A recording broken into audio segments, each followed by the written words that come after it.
the whole standpoint of America first and comparing that to what's going on actually now and asking a few questions because I'm gonna be honest with you, I don't get it, and I need some of you folks to help me. I don't get the output.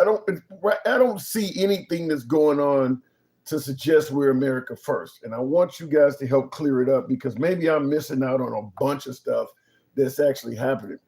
But I got a Democrat story before we get into the country under President Trump because it looks like the Democrats really, really may have dropped the ball. And I just want to run it by you. I'm going to, as always, we come with videos and receipts. And I think this one shows that the Democrats may have not been totally honest with the American people. Now, this story is making the rounds because Jill Biden, former First Lady Jill Biden, President Biden's wife, she just released a book.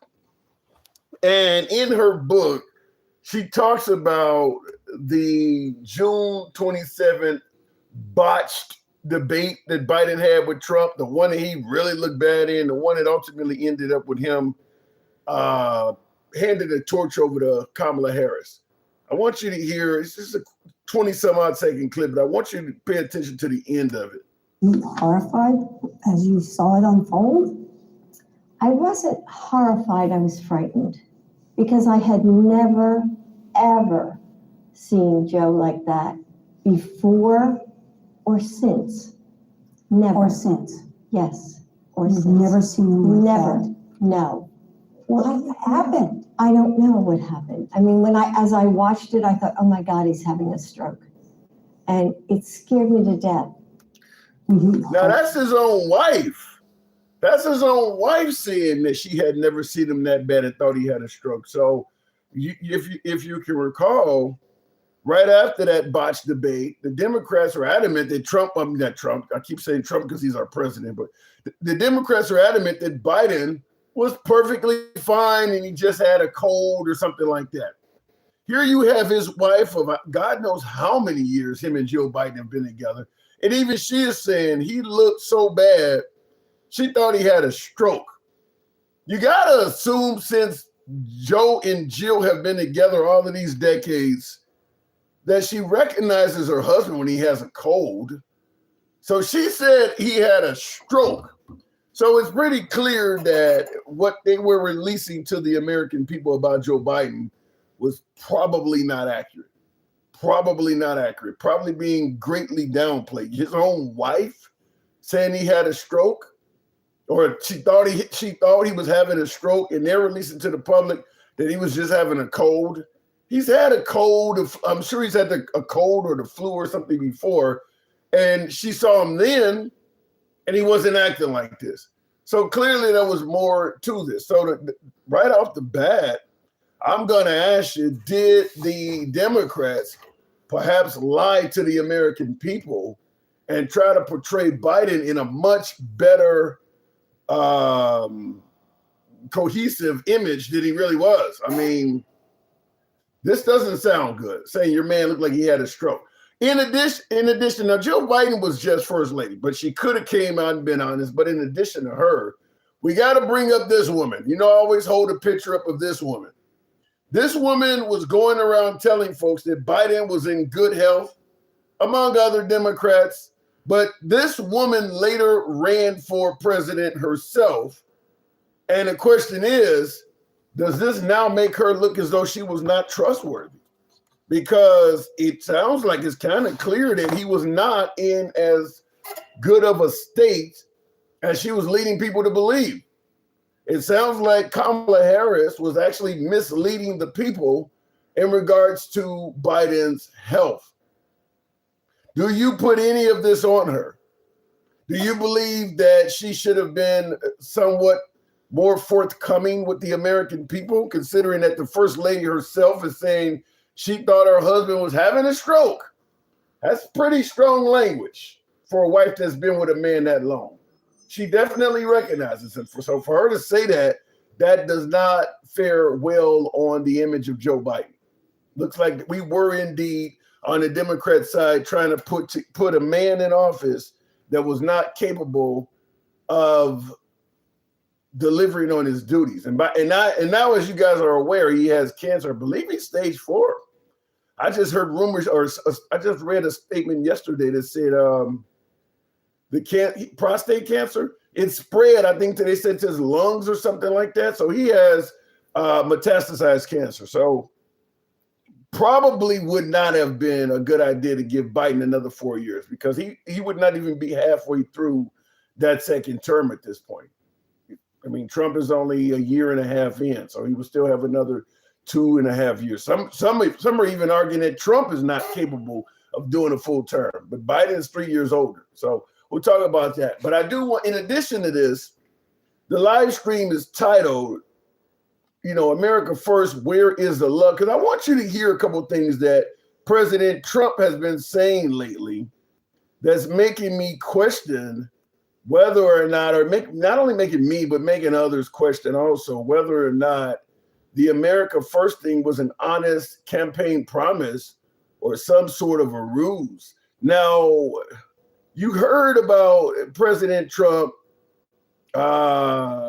making a statement not long ago suggesting he don't think about America's financial situation during the Iran attacks. You've probably heard this, but just to refresh your memory, because he said more stuff since this. Financial impact of this war on Americans? The most important thing by far, including whether our stock market, which by the way is at an all-time high, but including whether or not our stock market goes up or down a little bit, the most important thing by far is Iran cannot have a nuclear weapon. What about the pressure on Americans and prices right now? Every American understands. Americans, how they're feeling about it. Every American, are you listening to me? Every American understands, and they just had a poll, like 85%, which is surprising. It's only that they understand that Iran cannot have a nuclear weapon. Yeah, and I don't know, we got a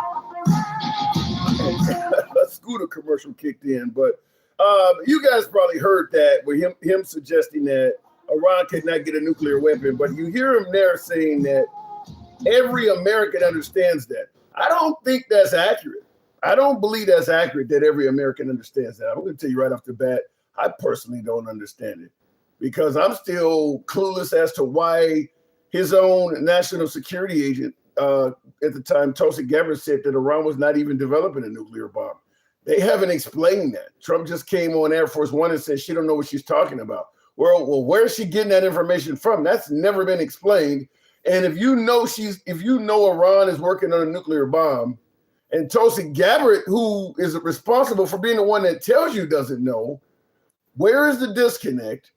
And if you're not getting your information from Tulsi Gabbard, where are you getting it from? Who is telling, if the head of our intelligence agency is telling you that they're not getting a nuclear bomb, but you're sure our intelligence agents are wrong, where are you getting your information from? At that point, it would almost have to be international, because if the CIA or the FBI came across it, Tulsi Gabbard will be the people they would advise. So if she doesn't know, where are you getting this information from? That is something the Trump administration has yet to explain. Where did you get your information from that they're developing a nuclear bomb when our country is saying they're not? And I don't know if you'll ever get that, but that is a problem. Now, this is something Trump just said, I believe yesterday, and it certainly became rather big news. I don't think they have a choice. They're just going back to the internet because they're getting clobbered. Their economy is in free fall. They have 250% inflation. Their money has no value, and their whole economic system is broken down. They thought they were going to outweight me. We'll outweight him. He's got the midterms. I don't care about the midterms. Look what happened last night. That was the prelude to the midterms. So you hear him saying that Iran thinks they can outweight him because the midterms are coming. And then you hear him follow up by saying, well, I don't even care about the midterms. Here's the problem with this. If he is saying that Iran thinks they can outweight him until the midterms, then that goes against all of his previous statements that Iran has been begging for a ceasefire. If they're waiting to the midterms and they think they can outride you, then it's pretty clear they've never been begging for a ceasefire.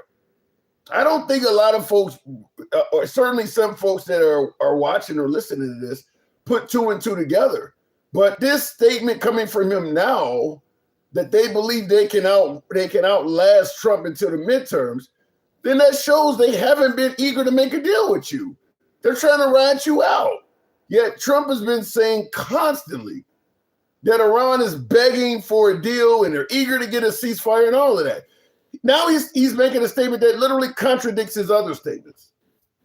Go figure. So when we're saying America first, I want to play a couple other clips before we start taking calls, et cetera, et cetera. But I want you to also hear this. But like I said, this here shows that his statement about they're begging for a ceasefire can't be true.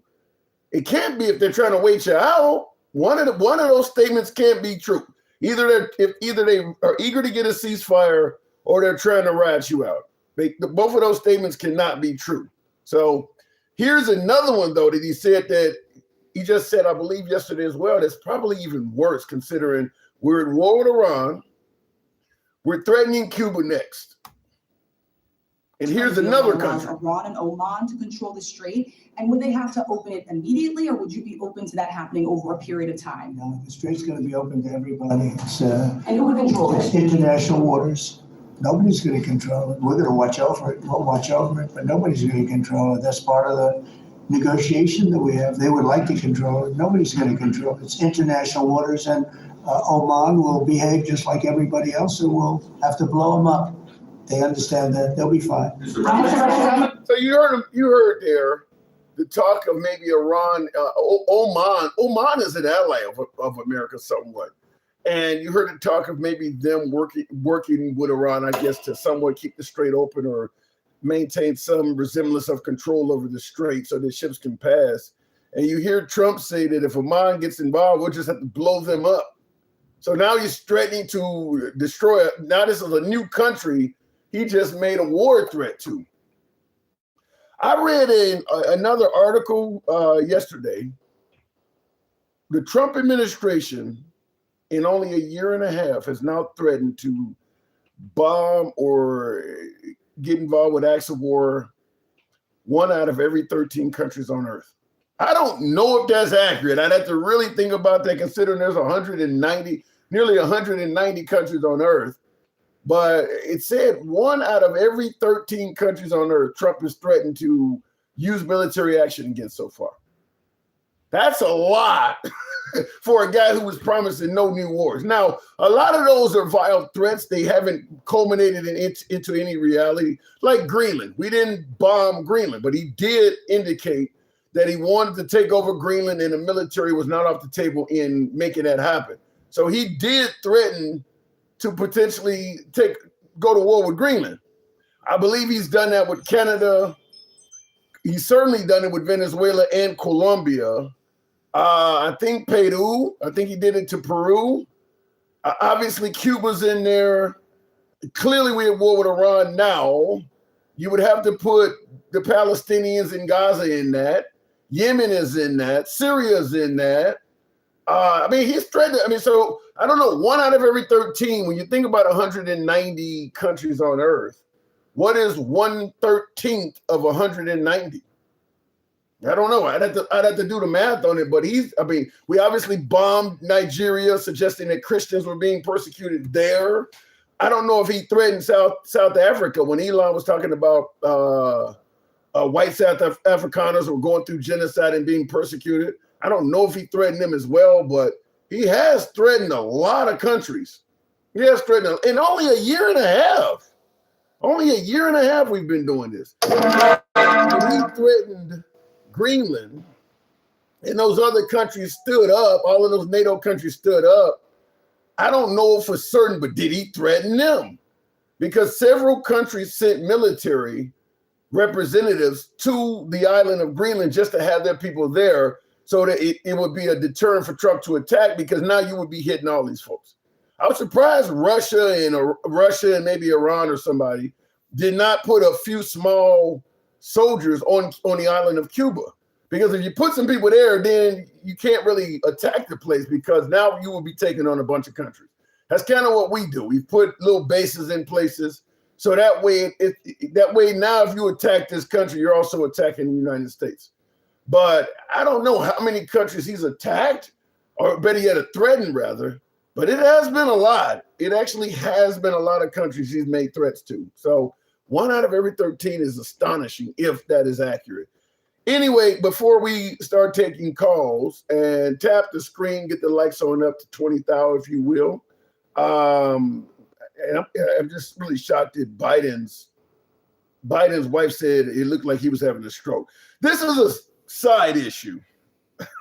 I know where this is going to go. I know my audience, left and right, racially divided, all that shit. I know where this is going to go, but I couldn't help but play it because you often hear about leftist Democrat judges in liberal cities letting out delinquent criminal teenagers that the country would be better off served if they were behind bars. I mean, you hear it even with adults, Lincoln Riley's killer. Well, if he was behind bars for his previous crimes, Lincoln would still be alive. You hear this all the time. You're letting bad people back on the street.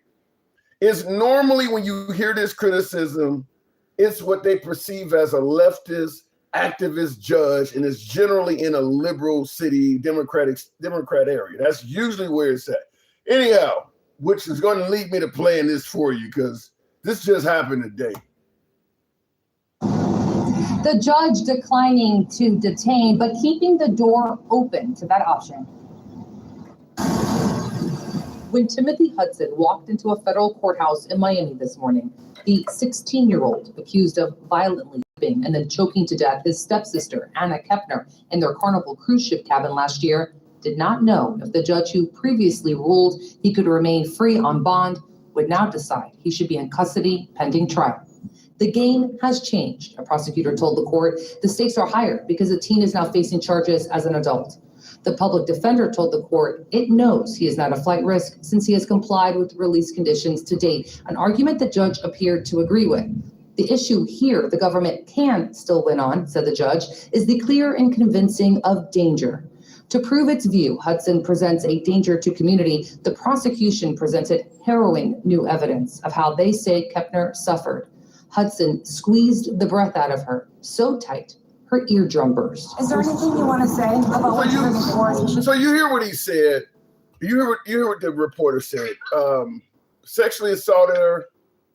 And did I bring somebody up by mistake? Who's that? I'm gonna have to reset this because apparently it's bringing you guys up. I didn't know it was doing that. I'm gonna have to reset it because it's bringing up a bunch of people all of a sudden.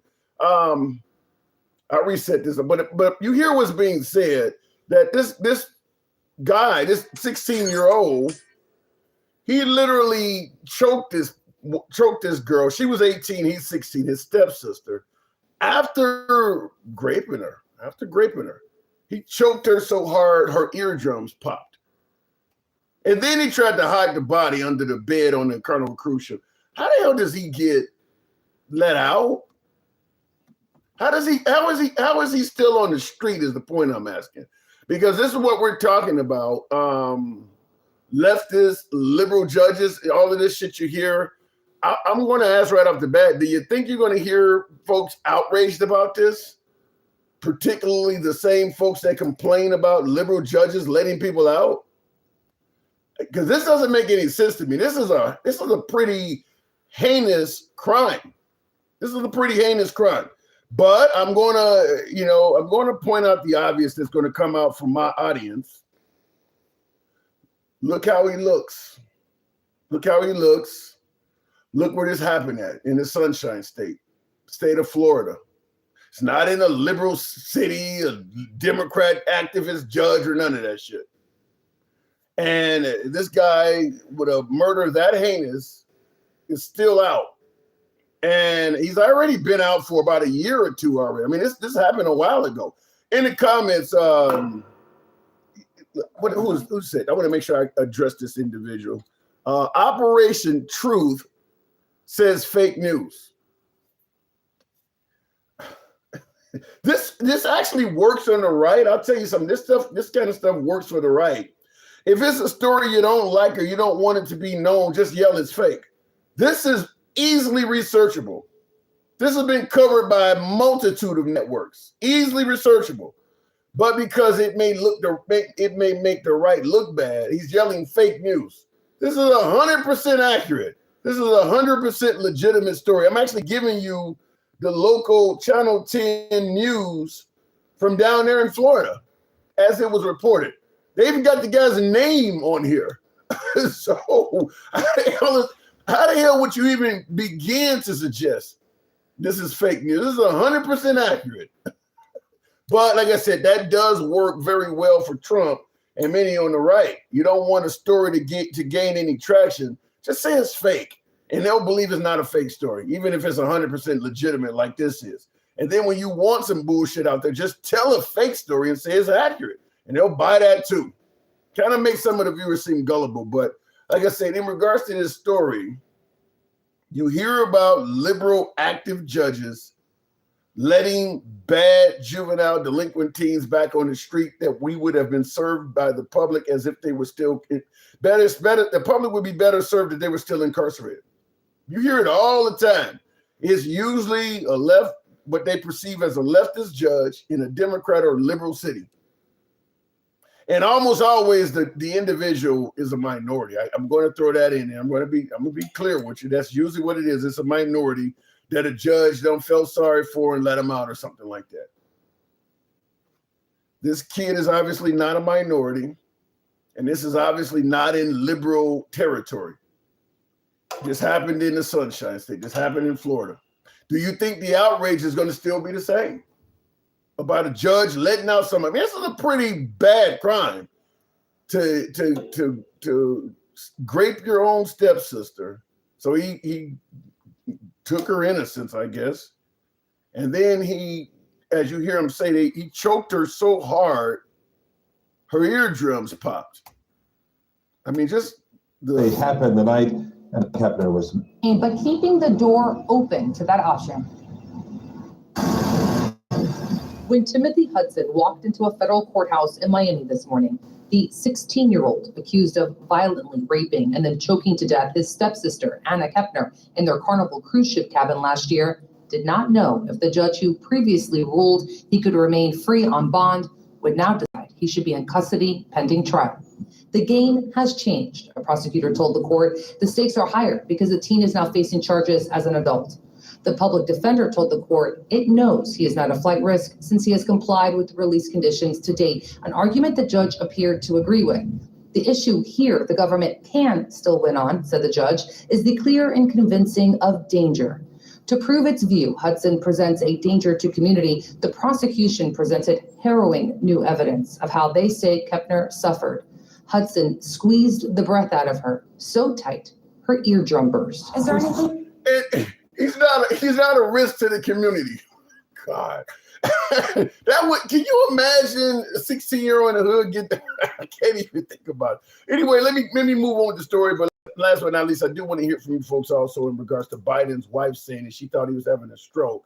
And then the Democrat Party on TV the next day saying he's capable of running for another 4 years. We started out with one of the subs, Stick Derula. Good evening, Stick. Welcome to the program. Hey, what's going on, Tim? Not much at all. Liberal activist judges. This kid is walking out in the street. Do you see any hypocrisy in this? A lot. Skin color, it says a lot. And it says it a lot here in Florida, right? Yep. Florida, correct? Yep, it's in Florida. So, in the South as a whole, man, we've been seeing this since, conception. So, damn. It's not a shock. But the right normally is pretty aggressive on judges being soft on criminals and things like that. I mean, this just happened today. Maybe the right will get outspoken, get outraged about this. Do you see maybe in the next day or two, Trump getting involved? Trump gets involved when judges are soft on crime. Do you see maybe Trump posting some tweets and saying this was awful? Trump's not going to say a damn thing. Sorry about that. Trump's not going to say a damn thing. He's going to keep his mouth shut. he's gonna act like he don't know about it. I guarantee you, when they ask him about it, I don't know. I don't know anything about it. That's what I tell you. And he's gonna say he's gonna look into it. That's what he's gonna do. And then, so it's white on white, right? Yeah. Brother and sister. Yeah. Brother and sister, however that goes. And yeah, he's gonna stay out of it. Well, if it was white on black, you'd have BLM or somebody involved in it. No, you wouldn't have BLM. You know, You would have the Florida, skinheads or something like that involved. No, that ain't what I'm saying. If this young white male had a choke, if his girlfriend was black and he raped her and choked her till her eardrums popped and shit like that, and a judge let him out on bail, talking about he ain't a risk to the community and shit like that. Obviously the skinheads might be involved on the other side, but BLM would be involved in this. If they were letting him free, with all of them complaining about how the kids in the urban communities get let go. I don't know if it would be BLM. It would definitely be the community or where she's from, whether it be like Tampa, Florida, Orlando, wherever. What is the name of that? I got his book over here somewhere. The African American lawyer that takes on a lot of civil rights cases. What is that guy's name? Yeah, Benjamin Crump. Is it Benjamin Crump? Yeah. Yeah, he would be down there. Yeah, I guarantee you he would, and he would be probably with Cornell or somebody even though Cornell is, in Texas or whatever the case may be, but he's pretty much been all over the country too. So I would see like a Colombo, maybe Al Sharpton. He's still alive, right?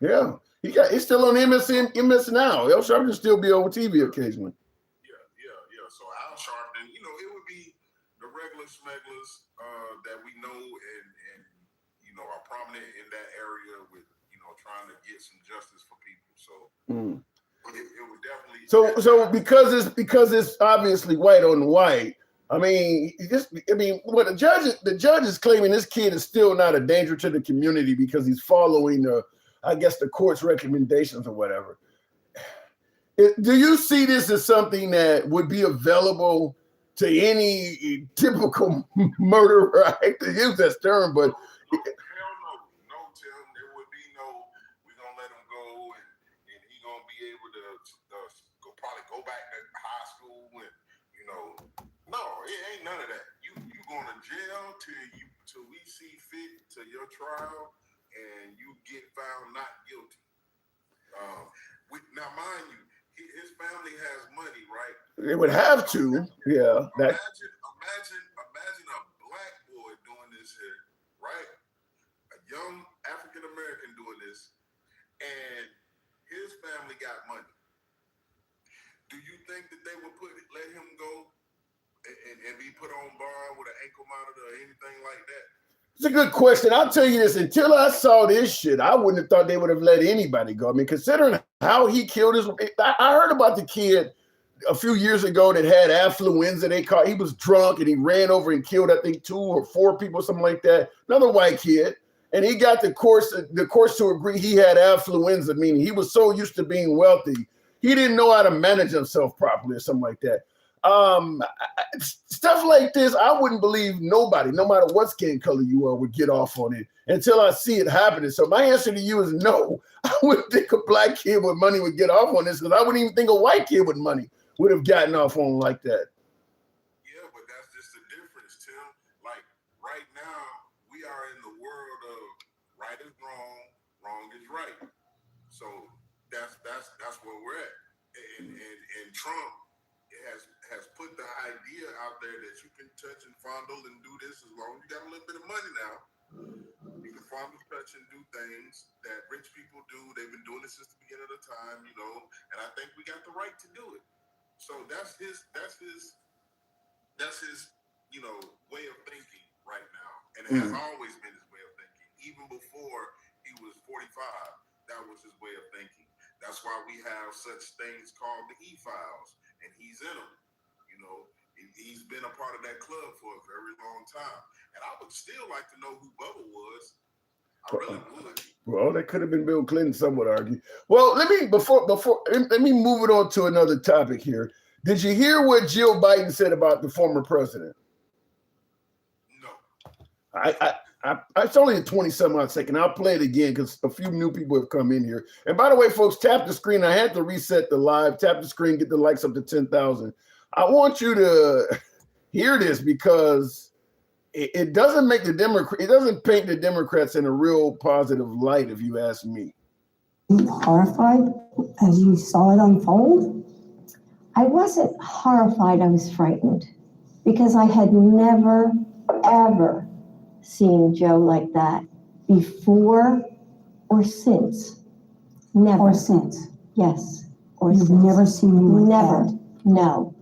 What happened? I don't know what happened. I mean, as I watched it, I thought, oh my God, he's having a stroke. Now, that's Jill Biden, former First Lady, President Biden's wife, talking about how she watched him during that botched June 27 debate, saying that it was so bad she thought he was having a stroke. Now, if you recall, the next day they tried to indicate that Biden was maybe going through a cold or something. He was perfectly fine to run the country for another 4 years.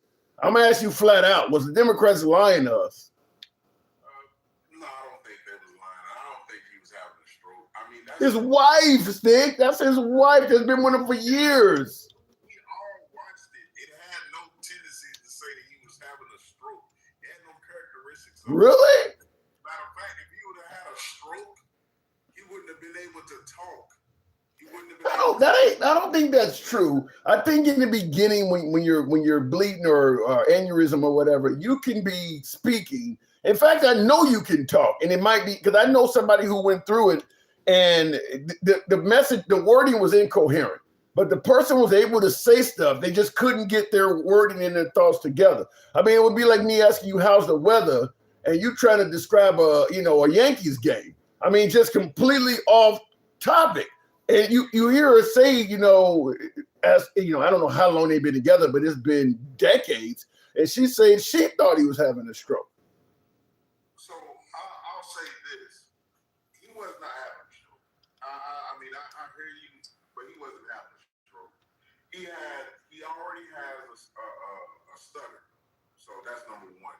Number two, they say he did have the flu or a cold or whatever, COVID, something like that. And he was getting over some things, and I'm not making excuses for him. This is just what was told. I don't know. But at the end of the day, he didn't do no Mitch the Glitch. He didn't just stand up there and freeze and look into the camera and reset and all that. No, he didn't do none of that. In all honesty, Words while talking, he forgot what the hell he was talking about. I don't know. To me, you painted a little bit lighter than what I recall seeing it. You're right. He didn't glitch or freeze like Mitch McConnell. But to be honest with you, I'd almost rather he have frozen a little bit. That way he could have said, the excuse could have been made, I was trying to get my thoughts together, or I felt lightheaded. But when you start talking on a totally different topic that you were asked about, I mean, that just looks weird. That's worse than glitching. I'm going to say it again. You can say what you want to. He was old. We all said it. It's not nothing that was denied. But he had a moment. But it was not a stroke.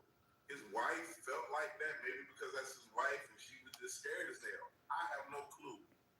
I'm not saying he had a stroke. I'm pointing out that his wife thought he did, but I'm asking you, so you do believe Joseph R. Biden at that point, considering right now he's dealing with prostate cancer stage 4, you do believe he was capable of doing another 4 years?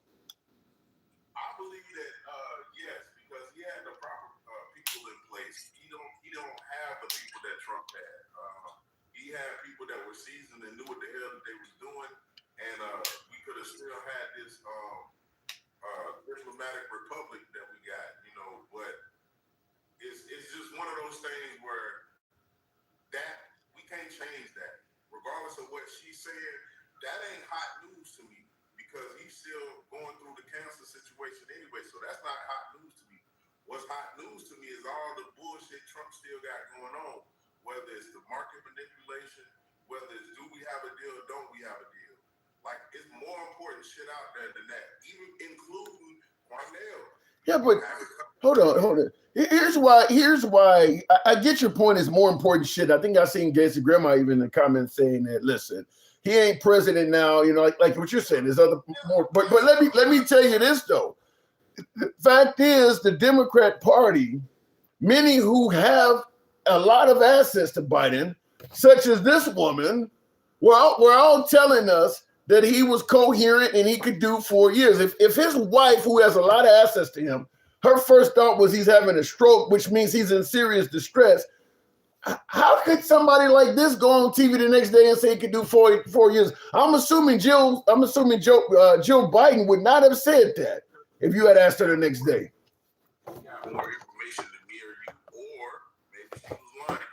One of the two can be true, right? Both of them can be true. Can both of them be true? Either she was lying or he could. It's one of the two. Now, me personally, I think you are as what do they say? You are as good as your lowest man. So at the end of the day, Joe Biden, his administration itself was strong, and he was all right. Whatever would have happened to Joe, Ms. Harris would have took over, and we would have been all right. Yeah, but we would have been all right. Yeah, but a lot of people who voted for Joe, who may have trusted Joe, did not necessarily want Kamala Harris as president. They're not voting for Biden. Who cares if Joe, let's just say Joe didn't even make it to the end. Let's say Joe expired early, which we know he didn't, but let's say he did. Ms. Harris would have took over. Right. Would have been fine. Right? We would have been totally fine. That's the whole point I'm trying That depends on who you ask, because a lot of folks feel like the Democrats were terrible at securing the border, so they don't believe we would have been totally fine. That's the left-wing opinion of that. Hold on, before we continue. In the comments, somebody asked, Dwayne Curry says, what does any of that matter now, though? And that's what Stick is saying as well. Here's why it matters. Some of the same folks that were saying he was capable of doing another 4 years are still in office and maybe even running for president. So the point becomes, if you believe they were not being honest to you then, are they trustworthy enough now to remain in office or propelled to the nation's highest office? A lot of them folks like Kamala Harris, there's still a possibility she may run again. And there's a lot of other ones like that. So that's why it matters. Go ahead. And that's fine and that's cool. My whole thing of it is right now, MAGA, I'm not trying to holler at you, but this is the thing I was trying to say, right? How about a MAGA sent me something saying that Trump had 3 cognitive tests done. That's basically he ordered. Why would you take 3 cognitive tests? Right. Yeah. Make it make sense. Well, what kind of school can you get into SAT test? We're talking about cognitive. Can you salute? Can you raise your hand? Do you blink? Do you taste anything? Can you hear me? Do you understand the words that are coming out of my mouth type shit? I mean, I'm gonna give you my honest spiel on it, is that Trump is not healthy. He's not as healthy as he's portraying himself. I mean, the guy is falling asleep in the middle of meetings on national TV, and the response from the right is, well, he keeps a late schedule. You know, well, instead of being up tweeting and trolling at 3 o'clock in the morning, get your fucking ass some sleep. This is embarrassing. You're falling asleep doing the serious shit, and you're wide awake doing the trolling and stuff that doesn't help make America great at all. So my opinion is Trump is further along in terms of a deteriorating amount of health, and he's portraying himself to be stronger and healthier than Obama. Now, I'm not saying he's so bad off that he can't do 2 more years, but I do believe his health is nowhere. Because you're right. Why would you take 3 cognitive tests in a year and a half? Nobody does that unless there's some need for it. So again, it's like, oh man, you talking about you keep passing all these tests, and it's like, it's funny. I think it's elderly abuse. I really do. That's what they said on Biden. It gives him but guess what? We ain't got Biden no more. Biden's at home suffering from what he got, and he's going through it. So I'm gonna let him be at home and rest up until either it gets better or he expires. But the person that's in the office right now that affects us the most, that has fucked the country up the most, that has done the most harm, whether it be to outside countries, inside countries, immigrants, U.S. citizens, goddamn naturalized citizens. All y'all asses hurt. So at the end of the day, if you voted for him, congratulations. You fucked up the country.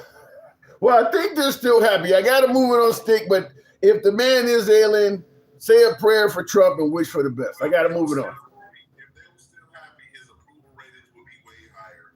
If they were still happy, we wouldn't have people coming on this platform talking about now, really now, they regret their vote, including people like Jeremy. So again, it's all good. Keep doing what you're doing, Trump. Keep fucking it up as much as you can. But at the end of the day, if they get you before you expire, that's on you. All right. Good luck. Say a prayer for the guy. Stick, thanks for coming through. Never.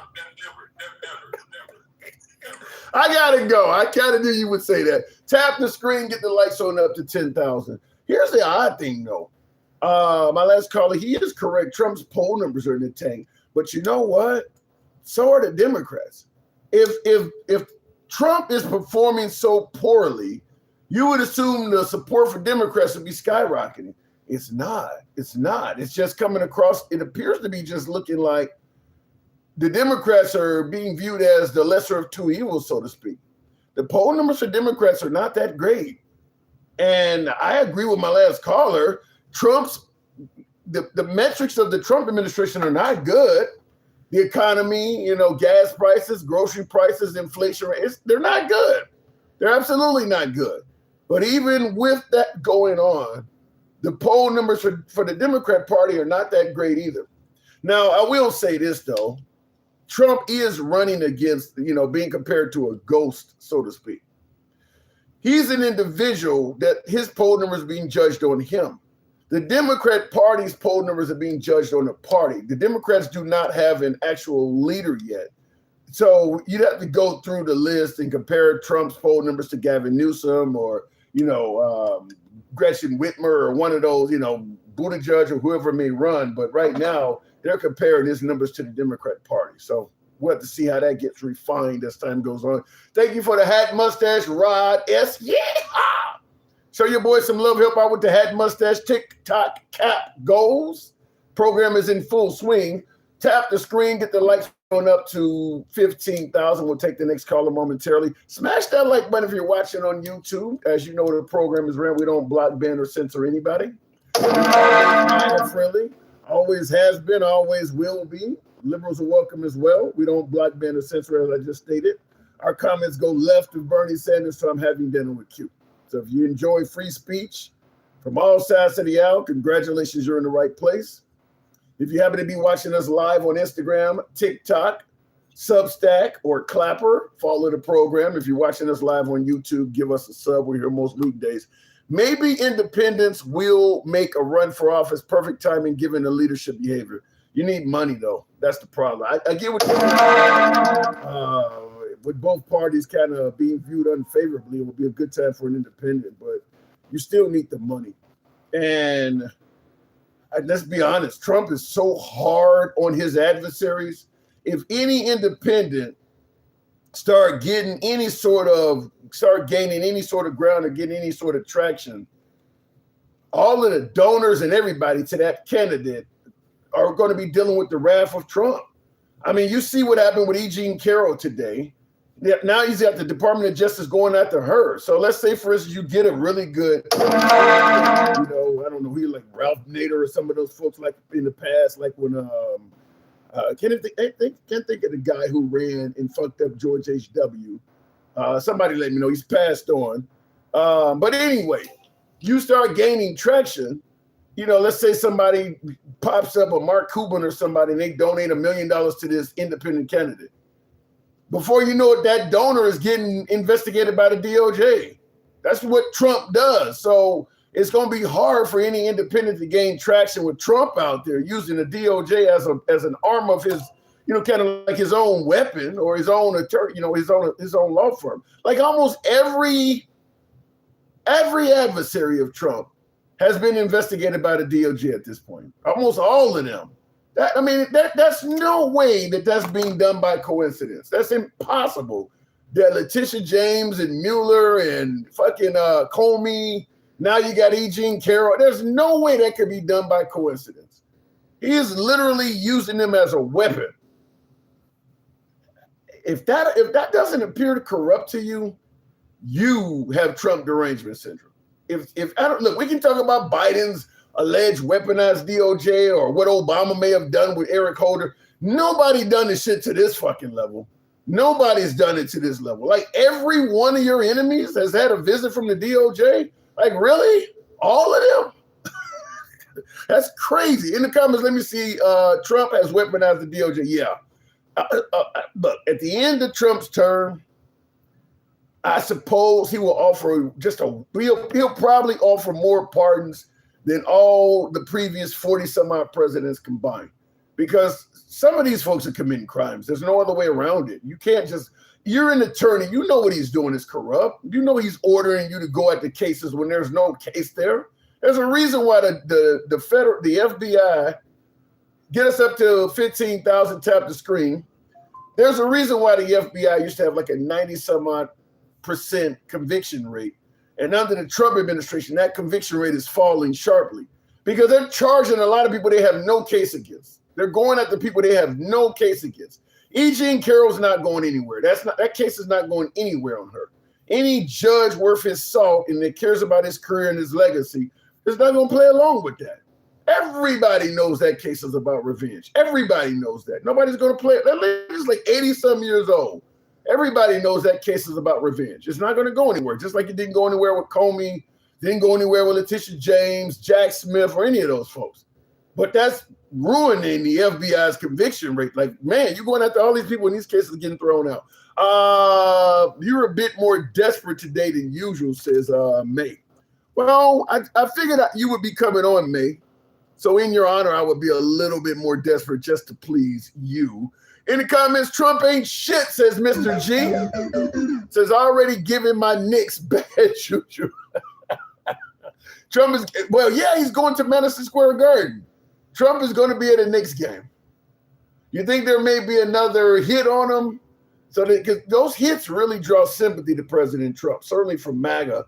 That, you know, anytime somebody attacks Trump, that makes MAGA kind of galvanize around him. So it would be a great place to maybe stage another hit or something. Looking in the comments, what about the Epstein files?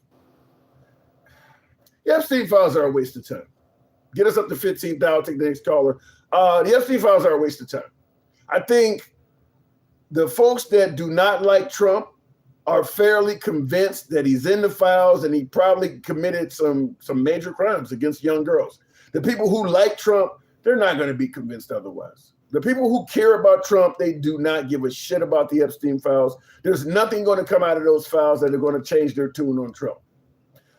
My guess is even if it would literally have to be a video of him humping a child. Anything else, keep in mind, I've asked this question many times before to a lot of my MAGA friends. If not saying Trump did anything wrong, but let's just say for some reason Trump did commit a major felony. This is what I asked them.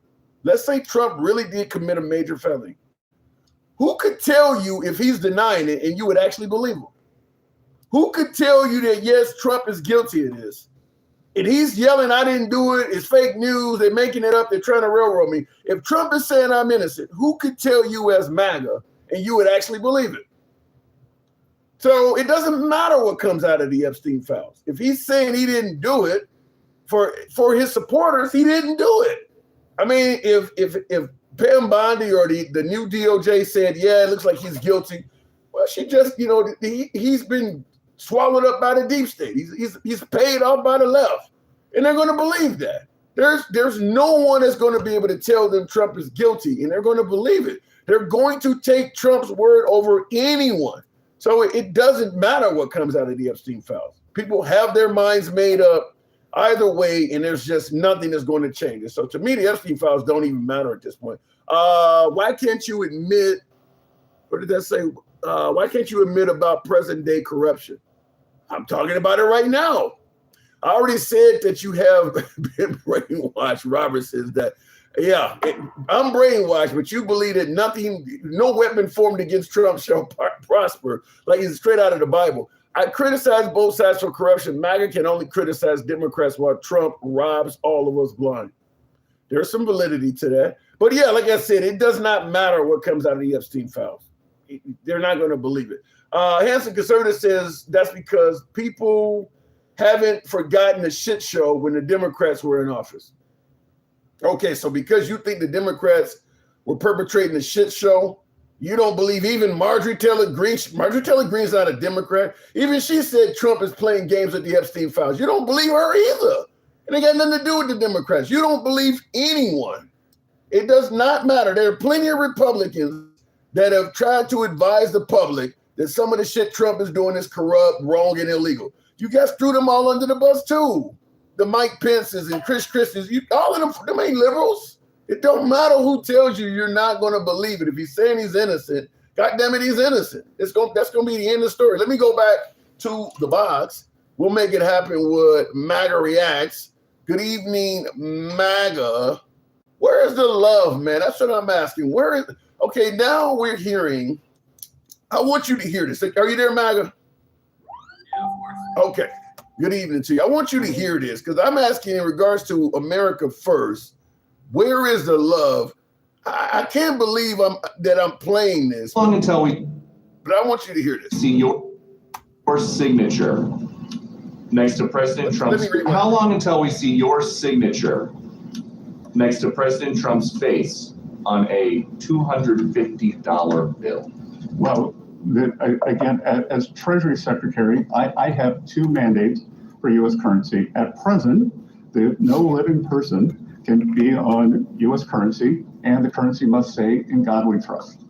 So right now there is proposed legislation, the front of the House, in front of the Senate, to change the first requirement so that a living person, Donald J. Trump, could be on a $250 bill. So it's all in the hands of the. It's all up on Capitol Hill. So so they're trying to put his image on a $250 bill. Now you see my graphic, where's the love of America First? When do we get something out of it? Why is he getting so much shit? Now there's about to be a UFC fight on the front line. He had a military parade on his birthday last year. He's getting jets and he's naming memorials after himself, the Kennedy Memorial. When do we benefit?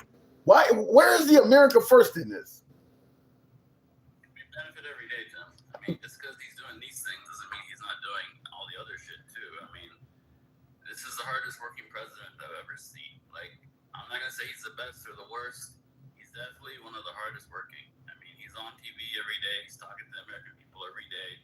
He's updating us with tweets, with fucking video, with everything. I mean, He's updating us with tweets. I mean, look how informed you are about everything because he fucking tells us every day what's going on.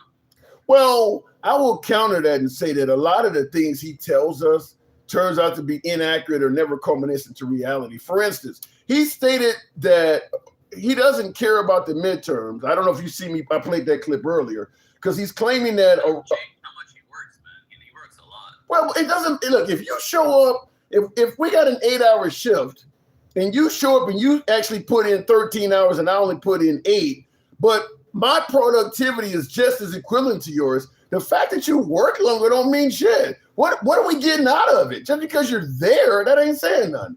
What his productivity does not. He's actively doing things. He's negotiating the ceasefire with Iran, which supposedly the Strait of Hormuz is finally going to be open tomorrow. But I'm not holding my breath. That's what I'm talking about. He's working on fraud. I mean, what is he working on? Where do you think he should be? What do you think he's missing? Like, where is he lacking?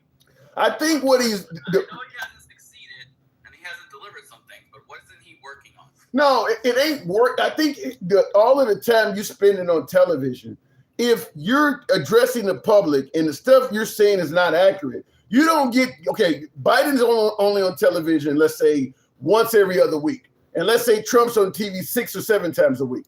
But if 4 of the times you were on TV, the stuff you said was either a lie or it never came into reality, you don't get credit for being on TV more than him. A lot of stuff he says does not come true. TV once a month and didn't say anything. He was fucking dead. Once a month if we're lucky, he was on TV. Okay. Maybe twice a month. I'm not defending Biden, but what I'm saying is we're giving Trump credit. Like 3 or 4 times a day. Yeah, and a lot of the stuff he says when he's on TV that much has nothing to do with making America great. Oftentimes it's insults and jokes, or it's stuff that don't come to reality. Look, how he promotes what he's doing, that's on him, but he's actually working on stuff. What he tells us, what he informs us, his job is not to inform us. His job is to get shit done and to work at being the president. And that's I think he's the most active president we've ever had. But like I said, Again, you didn't answer my question. What isn't he working on? What do you want him to work on that he's not working on? I don't think he's working on the economy. He's on record saying, I don't care about people's finances. That's what he actually said. So he's not working. Just like what he said about Who said that? I think we got a galaxy from somebody. The balls you got to put in your request. No, I mean, go ahead. Just because, fuck, I lost my train of thought. He's working on everything, Tim, and Hold on. I don't give out participation trophies. Working on stuff with no tangible results. the participation trophies come at the end. The man said he was going to get grocery prices down on day one, MAGA. He didn't do it. But still. He's going to end the war in 24 hours. He didn't do it. I want you to hear this. Free fall. They have 250% inflation. Their money has no value. And their whole economic system is broken down. They thought they were going to outweight me. We'll outweight him. He's got the midterms. I don't care about the midterms. Look what happened last night. That was the prelude. Hold on. I want to put this in context before you and your guest get to talking. Now, you heard him say that Iran thought they could outweight him on the midterms. And he's like, I don't care about the midterms. You're not going to outweigh me. Here's the problem with that. Because you say he's on TV. He's letting us know what's going on. He's constantly working on things.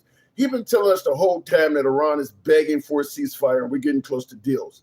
If they think they can outweight you, then it's clear they ain't trying to get a fucking deal. That means all of them ceasefires you claim and all these deals they've been begging for. And that's why he has to say that he doesn't care about the midterms and he doesn't care about financing. He's taking away their fucking cards. So in other words, he's taking away their cards. Yeah, so in other words, he's taking away their cards. And now, hold on, that doesn't make sense. So he's taking away their cards now. So what is all this shit you've been saying over the last 3 months about them begging for a deal? I mean, that's, again, negotiation tactics. It's keeping the oil prices down. Oil prices are fucking down to 85. They were up to like 120. It's keeping people a little motivated. It's putting, You think he's been keeping it? You think he's been keeping the oil prices down? Oil prices have gone down. I mean, they went up as far as like 120. They're back down to like 85. I think they went back maybe to 88. They're going down. I was talking to Gen X this morning, and they were at 90. Ceasefire is signed and the strait is open up tomorrow. Again, not holding my breath, not saying it's going to happen, but if it does happen, they're going to go down even more.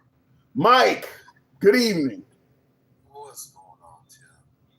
Listen, MAGA reacts. You asked, what is he not working on? He's not working on healthcare. He's not working on border legislation. Both of those two things he complained about. He hasn't sent anything to Congress outside of the big, beautiful bill.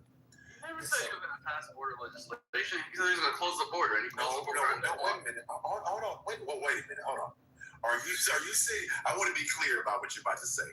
Are you saying that your expectation that he was not going to pass any legislation through Congress to quote unquote fix the border issue?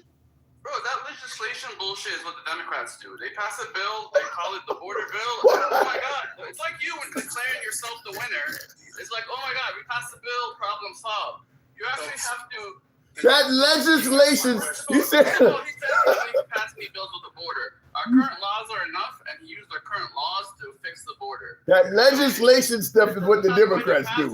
Democrats don't even fucking follow it when they're in power. Can you ever be genuine about answering the question? So let me just not even ask you a question. So you asked, what is he not working on? He's not working on legislation to fix the current border laws that we have in place. He's not doing that. Show me where he said he was going to do that. Because from what I understand, all he said was, I'm going to enforce the current laws and use them to close the border. His party He didn't say anything about passing legislation to close the border. That's the bullshit Democrats say. Again, passing a bill fixes everything. Again, so no, we don't think that. But at the end of the day, yeah, like the inflation. For my YouTube users, smash that like button on YouTube. I need you guys to do that. Again, MAGA reacts. Let's not just do the over talking. So he's not working on any legislation on any of those two fronts. He's not working on any of that shit. So let's just be clear about that. They're not working on waste, fraud, and abuse. First of all, Congress passes legislation and works on legislation. Trump just supports it and signs it. They did that already, MAGA reacts, and he shot it the fuck down. So let's be honest. How did he shoot it down? He wasn't president. Biden was. He told them not to do it. Are you not going to be honest? Because it wasn't going to fix anything. That's not the point, MAGA reacts. That's the same trick I just talked about. They called it the border bill, but it didn't fix anything. MAGA reacts. That's not what he said. MAGA reacts. What he said was he didn't want him to pass it because he wanted to run on it. That's what he said. Yep. He didn't need the pass or not pass. I'm not talking about that, MAGA reacts. I'm talking about reality. Pass these bills to say the problem's fixed. Literally, so if that's the case, did he need a bill to fix the border? MAGA reacts. MAGA reacts. By your logic, he didn't need a bill to do it. MAGA reacts. By your logic, then why did he put forth the big beautiful bill through Congress if they don't need legislation? Because he needed funding. You need funding. Oh, so now you do need Congress and the Senate when you want to get something done, but you don't need it when you promise to. See, this is why these conversations. You need funding for ICE. This is why. But again, MAGA reacts. Solve the problem. But again, so where are they getting funding? So let me ask you this: where are they getting funding to have the military on the border right now? I don't know. But wait a minute, it's not through Congress because he didn't go through Congress. So where's the funding coming from, Mr. Waste, Fraud, and Abuse?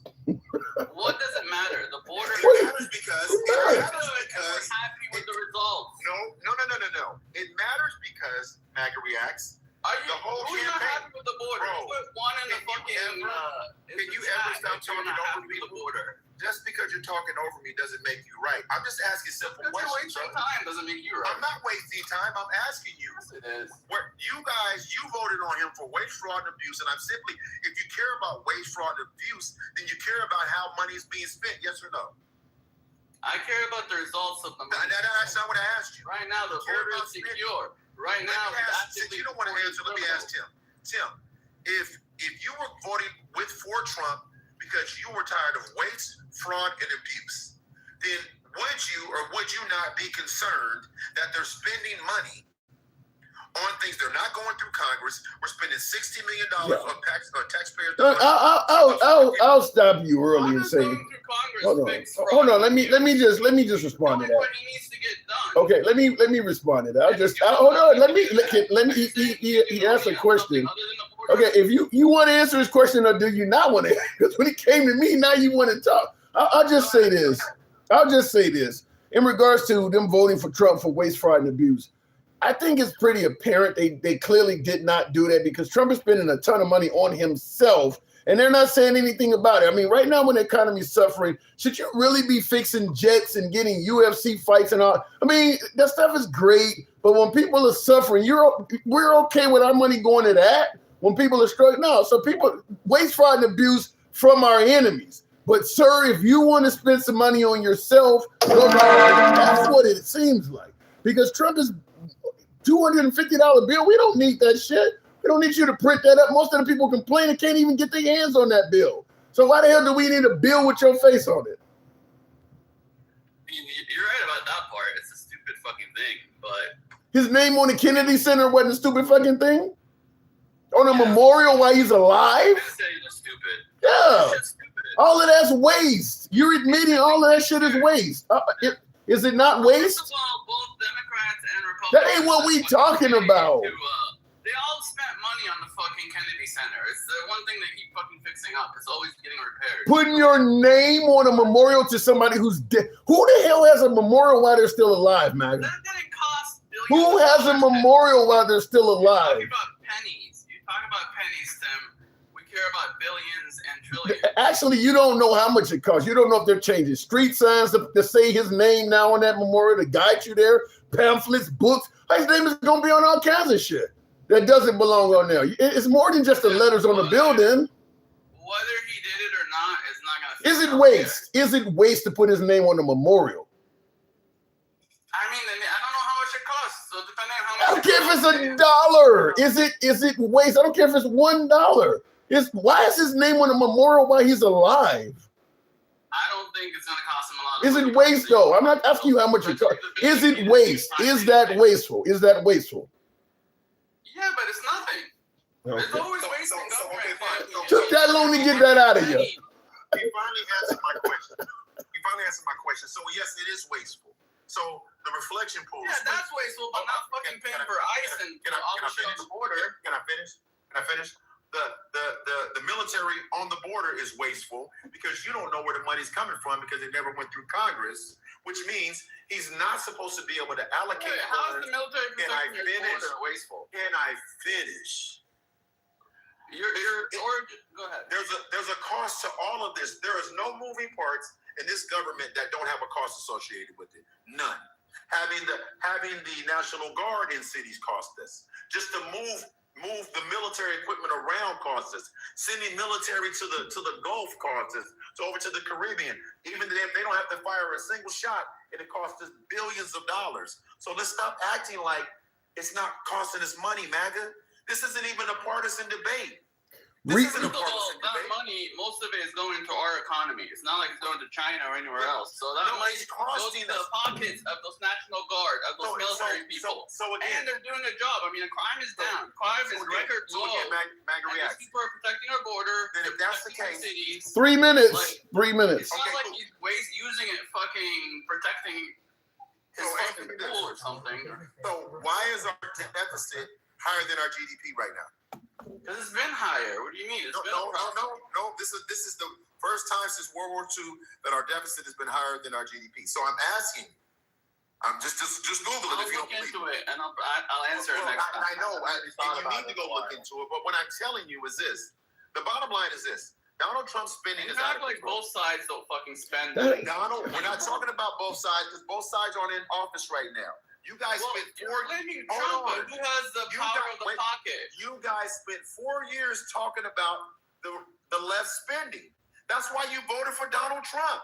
You spent 4 years talking about who ran fucking and again, Elon out of office. And again, if you let me finish, we got 3 minutes. Ran Elon out of office. And right now, Donald Trump is responsible from his first term to today for 28% of our total GDP debt.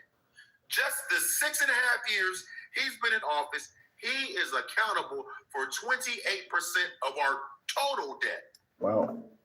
Google it, Tim, in my mind. I believe you because I believe you. I'll tell you why I believe it. We've been in a constant state of war since he's been president. I mean, all of the weapons, I mean, whether you're blowing up Venezuelan boats, all the shit you're doing in Iran, you're threatening Greenland. I mean, you're moving the Navy all over the place. I mean, he's spending a lot of money. There's no way around that.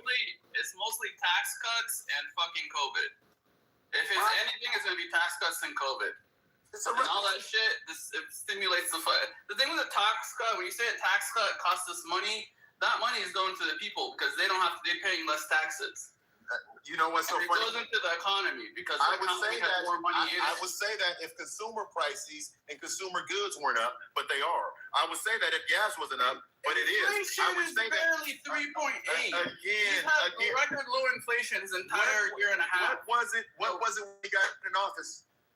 It was like 2.7. So is it up? And it stayed below 3 the entire time, except the last month. Is 3.8 more than 3? Is 3.8 more than 2.7?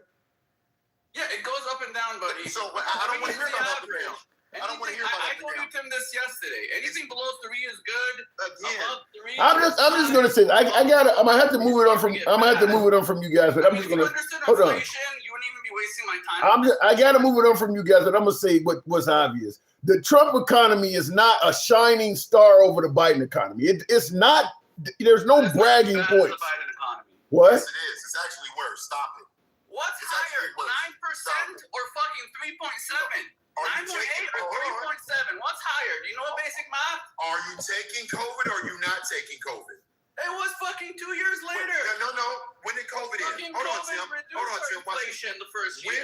COVID end? COVID ended, what, 21, 22? No, it ended in May of 2023. That's what I'm saying. You don't know what you're talking about. Still, we had. Do you want to bet me some money? Trump had a whole year.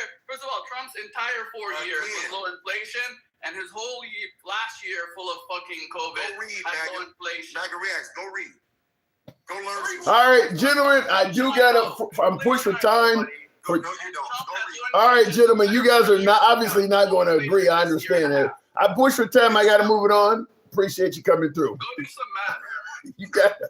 Yeah, you can't fuck with me. You know better than that. All right, tap the screen. When you get too passionate debaters, that's what can happen sometimes. Look, I'm going to say it like this. If you ask MAGA, let's say we go all the way back to George H.W., you know, who preceded Ronald Reagan, 1988 to 92. So let's take George H.W., preceded by Bill Clinton, 92 to 2000, George W. Bush, 2000 to 2008, Barack Obama, 2008, 2016, then Trump, and Biden, and now Trump again. If you ask even MAGA which one of those presidents were the worst, you're probably going to get either Obama or Biden. And yet, for some reason, they're only comparing Trump to the worst. If Trump is doing such a great job, let's see about the comparisons to Reagan.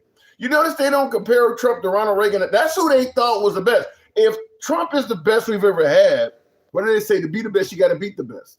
To be the best, you got to beat the best. If you think Biden is the worst, then beating Biden ain't saying shit. And that's who they keep pointing out. Well, he's better than Biden. You thought Biden was the worst we ever had. So beating Biden is actually an accolade if you believe he's as bad as you're saying. I don't understand though some of the things my last guest was trying to say, because look, most Americans judge the economy based on how it's affecting them directly. And he uses inflation. He uses the inflation numbers as a sign of the economy. You hear Trump using the stock market. Most everyday average working Americans, those things are not that pressing on their lives. Most Americans are not invested in the stock market beyond their 401k. And they're not going to touch that for years. Most Americans are not buying and trading stock. They're buying and trading groceries and gas prices. If that shit is high, it's a bad economy to them. Bringing up inflation and bringing up the stock market is irrelevant to most Americans. So, but it's a good backdoor way to try to tell people that the economy is doing well when they can see otherwise, or telling them a way of don't believe your lying eyes. But people are judging the economy based on real world events in their lives. How much did they pay when they went to the grocery store? How much they paid when they went to the gas pump? How much they're paying in interest on a car, et cetera, et cetera. Not what the stock market is doing or what the inflation rate of the country is. That's not what people are judging it on. Looking in the comments. Well, in MAGA, you say that's what the inflation represents, Tim. No, because I would like to get a new car right now. And the inflation rate right now is not a good time to purchase a car.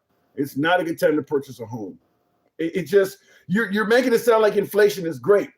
Grocery prices, all of that shit looks bad. I think there's more to it than just the inflation rates, what you're trying to use. Not working on shit but himself and his net worth, says Mr. G. And that's what I'm asking is, when do we get to the America first? When do the people start benefiting? Now, my last caller, MAGA Reacts, said we're benefiting every day. I'm not seeing that. I'm not really seeing where the benefit is coming, but I'll give them a minute because you said the galaxy. What am I getting wrong? Well, first of all, you're confusing interest rate with inflation. Interest rate is how much you're getting charged for a loan. That's a fact. Like, they use inflation to figure out if they need to increase and decrease it, but that's Right. Interest rate. That has nothing to do with what I'm talking But about. what about what I just said? What about what I just said? People are their gas and grocery prices, something they can see. Stock market and inflation is not affecting them every day, on day-to-day like what you're talking about. You're right about stock market. You're wrong. You have the definition of inflation wrong. You know what inflation is? Yeah. Inflation Go ahead. is the increase of prices. So Okay. when gas prices go up, when food prices go up, that increase is inflation. So basically, Has any of that went down under Trump? Has any of that went down? You're talking about the prices and it stuff. never goes down, Tim. It's the best is you keep it low. Trump promised to bring down grocery prices on day one. If it never goes down, why the hell he say that? I mean, no, it's really, if it goes down, it's really bad. I'm just asking you, why would he say that? Was he just lying?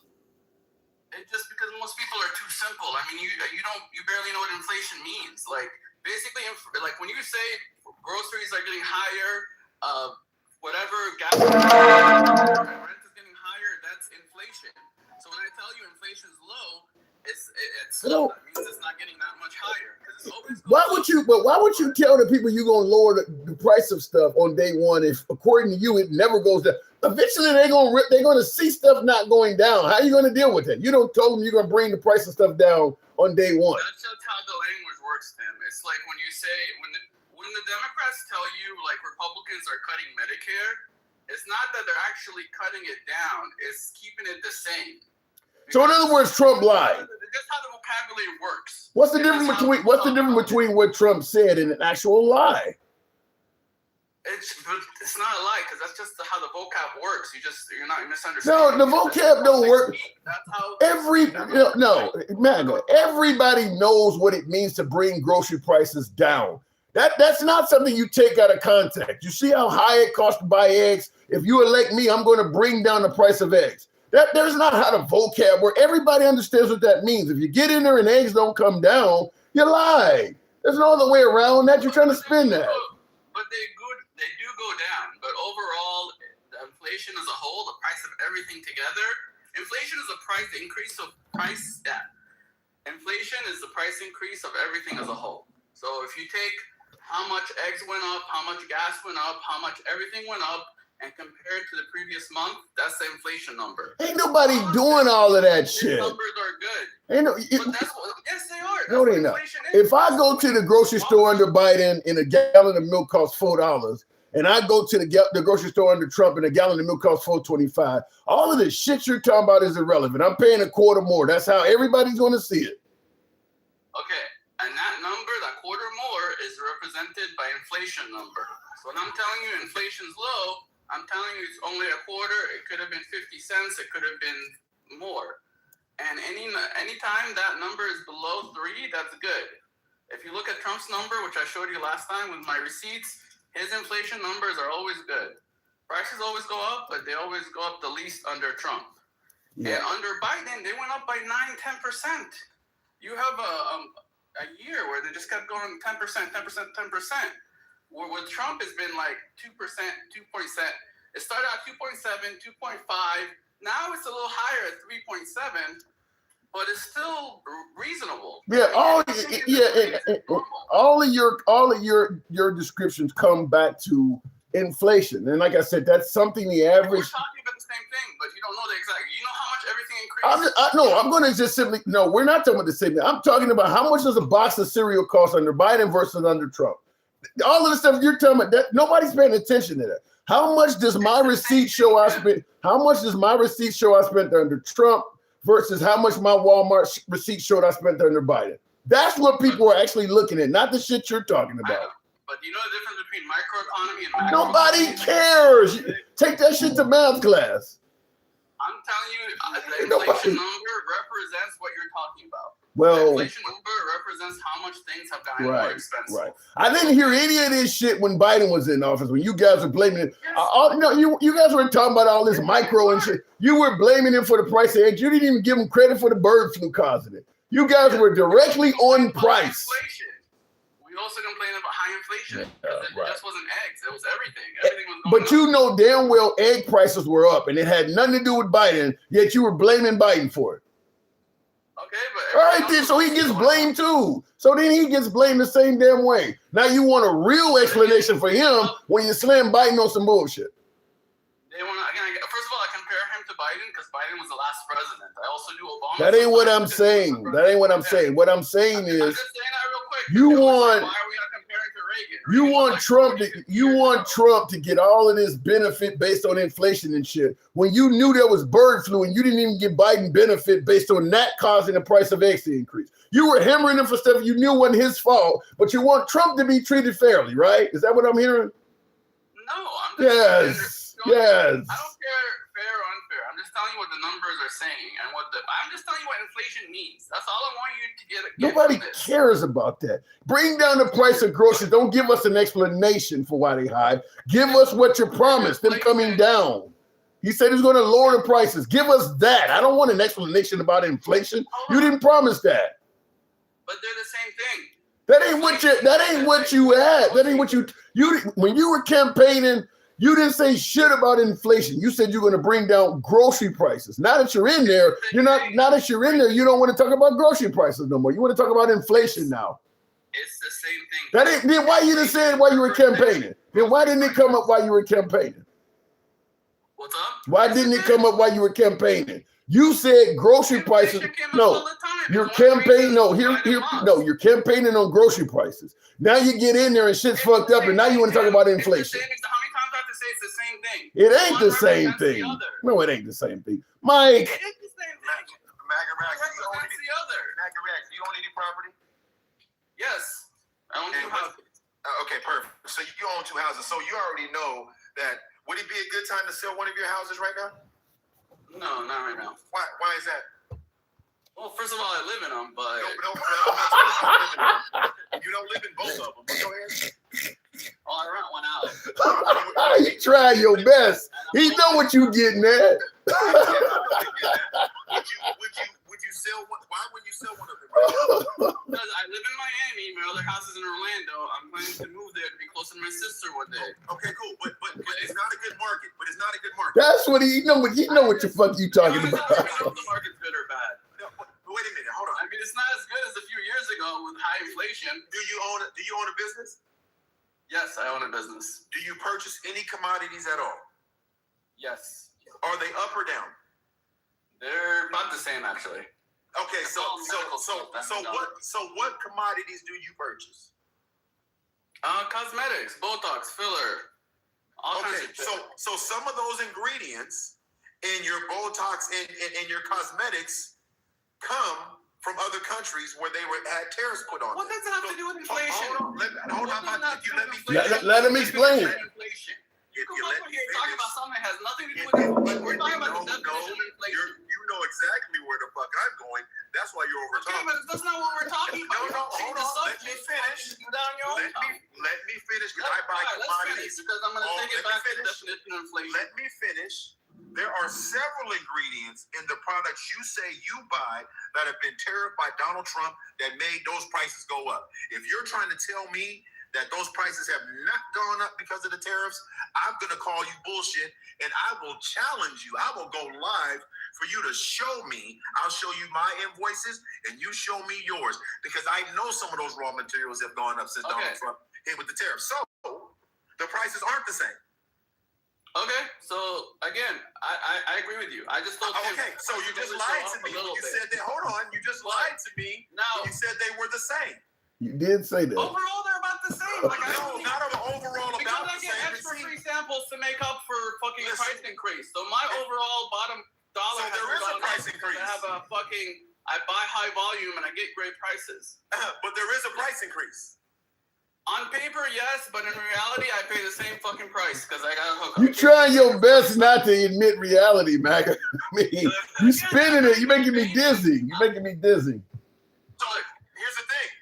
Now hold on, MAGA. Thank you, Rod. There's a lot of variables that I don't have to debate how much it went up and how is that. But the point is because the point is it went up. Goods. Okay, CPI. Michael, how do we measure that increase? How is that increase in price measured? Well, there's a multitude of ways that it's measured. How is it represented? Again, it could be in your margins. JC. I'm talking about when prices go up, when the price of everything in the economy, houses, everything goes up.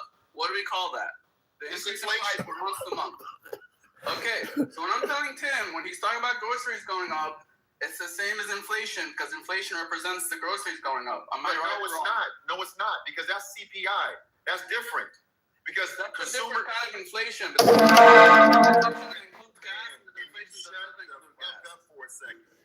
Hold on a second. But let me. I do want to acknowledge a couple. Super chats. They're not exactly in the best frame of mind for MAGA Reacts, but MAGA reacts to some inheritance baby Arab, says Jay Sid, and Denkel says MAGA reacts ain't shit. So apparently you're losing this, MAGA. But go ahead. Just because they're Democrats, they don't know what inflation is. What's the I in CPI, buddy? 5 minutes. What's the I in CPI? The bottom line is MAGA What's the reacts. I? Answer my question. What's the I in CPI? MAGA reacts. Listen to me. It's still interest. It's still inflation. I think it's index, actually. But here's the thing. It is index. It's consumer pricing index. But what I'm saying to you, it's still in MAGA reacts. Listen to me. Listen to me, because you're losing this badly. It doesn't matter if consumer pricing is up, because there's multiple indicators. Consumer pricing is significant. To Tim's point, if the cereal is more, you guys spent 4 years saying you don't give a fuck the reason why. You want it down. Yep. You guys spent the entire time saying, I don't give a fuck why. The Biden economics inflation. What am I talking about? Hold on. We're talking about inflation. What am I talking about? MAGA. That's not even the debate we're having. We're trying to define inflation. MAGA, we're not trying to define inflation. What am I talking Inflation's up. We know inflation's up. MAGA reacts. And the why, and all I'm saying, I'm holding MAGA reacts. MAGA reacts. I'm holding you to the same standard you guys have been talking about for the last 4 years. That's all I'm doing. The why doesn't matter. It didn't matter to y'all then. Why should it matter now? That's the point I'm making. I'm not even talking about the why. I'm just trying to teach Tim what inflation means. No, you don't have to teach Tim shit. Tim buys commodities too. See, sometimes you guys get on here and don't know who you're talking to. What I'm saying to you, MAGA reacts, is he telling me it's not the same thing? That ain't what I'm telling you is Trump. Talking about price increase. No. Tell me price increase is not the same thing as inflation. No. What I'm telling you is when a consumer goes to the store, that shit is not what most Americans are not going to a store and judging prices based on inflation. You promise they're gonna come down, make them come down. All of this explanation you're giving me, the voter don't care nothing about all that stuff. You said you was going to do something. Give me what you promised, not an excuse for why it ain't been delivered. You're giving me excuses for why it ain't been delivered. Nobody wants to hear that almost 2 years in this term. I'm just explaining. No, I don't want that. We want the promise. We don't want the explanation. You either deliver or you fail. Inflation is nothing else. You either delivered or you failed. If you're explaining, that means you failed. Well, low inflation means that he delivered. Nope, it doesn't. Yes, it does. Because yes, it does. That means everything is lower in price. Everything as a whole. No, it's not. It's not even close. I got a couple minutes left. Yeah, Tim, I'm gonna say this, Tim. What happened to inflation when prices MAGA reacts, slow your roll. You can suck him off when I drop. Listen, what I'm saying to you, Tim, do you remember when I used to come up and we used to talk about why did the Democrats lose, right? And we talked about messaging. And although we were explaining all the things in the economy, the right wasn't listening to none of that shit. When we would say, well, inflation's up because of COVID, and then you have these things, and then the bird flu, they won't listen to none of that stuff. The bird flu and the border was closed, but COVID and you guys didn't hear none of that. 9% inflation and unemployment is it, and you didn't want to hear none of that shit. Now, if we're talking about grocery prices, let him wrap it up, MAGA. Let him wrap it up, and then I'll let you wrap it up. Now, everything's going on in this country right now, and this is a fact. It's self-induced. Everything that we're going through right now in this country, every conflict, the economy, prices go, all of that is self-induced. Donald Trump made every one of those decisions, and this is the end result of it. And there's no one to blame but him and his administration. You don't have no COVID. You don't have nothing else. Everything is on him, and now you want to make excuses for it. It's crazy. All right, Mike. Appreciate it. MAGA, can you wrap it up? Excuses. Inflation represents the increase in price of everything. When groceries go up, when gas goes up, talk about inflation and talking about groceries. So then why didn't he bring inflation down? If you say you're going to bring the prices down on day one, then that means if inflation is what's causing it, then that means on day one you're going to bring inflation down. One doesn't cause the other. Okay, hold up. When he said he's going to bring the prices of groceries down on day one, what did that mean? It means he's going to bring the prices. It's going to bring inflation. If you bring inflation down, grocery prices. I mean, So then inflation was supposed to come down on day one, then, according to you.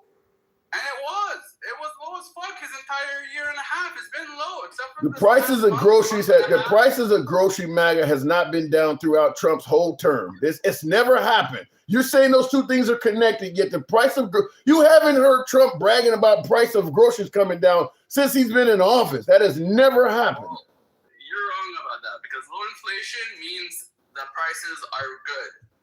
That's what low inflation is. You can repeat yourself a million times. Okay. Inflation is the increase of price. It's the same thing. So inflation being low, that means the prices aren't getting that much worse. Low inflation's good. We disagree. We disagree. But it was bad under Biden, and we're saying it's good under Trump, except for this last month and a half, 2 months. It's been bad under fucking Trump. But it's at 3.8. It hasn't reached 9 like it was under Biden. Okay, we'll leave it at that. Tap the screen, get the lights on up to 45,000. He has his own opinion on it. Look, I don't recall the price of groceries since Trump got inaugurated in January of 2025. The price of groceries have not come down at whole time. We've been at war only since March of this year. So we've been at war for 3 months. The price of groceries has been high that whole time. So I don't know where he's coming. He's saying this inflation is all over the place. Price of groceries has not been cheap. I see Hanson Conservative says it would take a Democrat to think MAGA is losing this argument. I understand what he's saying. Perfect. Look, even if everything he said was accurate, none of that takes away from the fact that Trump promised to bring down the price of groceries on day one. That has not happened. What he was giving me was his best explanations for why that hasn't happened. I don't care about the explanation. The man campaigned on bringing down the price of groceries on day one. That hasn't been delivered. Just like when Biden was trying to give explanations, as Mike rightfully pointed out, nobody gave a damn about Biden giving you explanations for why the prices weren't the same. You didn't care nothing about that. Just like with egg prices. Nobody gave a damn about the bird flu was causing it. You were blaming it on Biden. So I don't know why all of a sudden Trump must get a fair play, but I do want you to hear something else because this is something I would have absolutely loved him explaining, but we'll talk to the next guest on it. Of energy and electricity in half. Ready? 12 months from January 20th, to take office on January 20th, your electric bill, including cars, air conditioners, heating, everything, your total electric bill will be 50% less. We're going to cut it in half. And we have it. We have the power to do it because we have it. We don't need ships. We don't need long train. We have everything. We're going to have to build some pipelines because we can't transport it. Now that's him once again campaigning, suggesting that 12 months after he becomes president, your energy prices will be cut in half. We're not even talking about keeping them the same. They don't went up, but he said they would have been cut in half. Obviously, he's been in office past 12 months. This is another promise he has not delivered on. 12 months. You just heard him there. 12 months. Your energy price will be cut in half. He made a lot of campaign promises that were not true. I'm sure my last guest will be able to give you a reason why it didn't happen. Irrelevant. Let me go back to the box. We'll make it happen with the one and only gangster grandma. Oh, my little hubby. Oh, I'm doing good. I'm touched. That's the best greeting ever. I bet. Let me tell you something, Timmy Tim Tim. You know when that with that boy that raped his sister? Yes. You know all that shit was is white tea privilege right there. Because if it was a black kid, they would be bitching about putting him underneath the damn jail. Yeah, he's out, and he's not so-called a flight risk. And then the groceries is up. Do you see how that shit is? How they say that shit is, Tim? Oh, my God. The eggs and everything was all mighty, all... Biden, I want Biden back. Well, you know, Biden got stage 4 cancer. You heard his wife say she thought he was having a stroke. You sure that the Democrats weren't lying to us about Biden's health? I think people should keep Biden's name out of their mouth. How about that? Biden isn't here. Biden is not the president. And when we had Biden, at least we could sleep at night. We wasn't at a WAR. And guess what? He got infinite, whatever that is, that what is it called? Whatever that is. Influenza? Whatever. What are you talking about? What? Let me just say this in regards to the 9.0. The reason why it was 9.0. you talking about inflation. 19. We had 19, okay? COVID-19. Inflation, it was 19. That's what caused it, okay? But Biden got it down from 2 to 2.7 or 2.4. He did that. That was Biden, all Biden. Okay? Well, let me say. Under Biden, Tim, black women didn't lose their jobs though. Ooh, I can't argue with that. Let me say something though in regards to keeping Biden's name out of our mouths and things like that because he's not president. You do realize the reason this is coming up is because Jill Biden just wrote a book and she's giving a book tour right now. That she's putting her husband's name in people's mouth. She the one that just said when Biden had that horrible debate, she thought he was having a stroke. She did not have to come out right now before the midterms and say that. Well, then that's on her. All right, he said it, but he's not the president now. So okay, but what we need to do is 86 and it's our president or the president now because he's destroying the country. Our gas is up, everything is up. Our lights and gas is up. Nothing's going down. So what is their excuses? They're still writing his. You know what? I'm still being told he's an awesome president. In fact, Handsome Conservative says, what was that? 3 or 4 words before Gangster said white privilege. So you say you went to the white privilege card. Let me tell you, this is what pisses me off. That's why I go straight ham on the ignorant people. Because if it was a black kid that did that, the white tea people would go fucking crazy. If it was, you know what I mean? It would go crazy. But they're not going crazy now because it's a white tea kid. Did a white tea girl and unalived her. They're not going crazy now, are they? No. That is white privilege. Kid, you have to admit that shit was white privilege. Because if it was a black and brown kid, come on now, Tim. Get it out your mouth, Tim.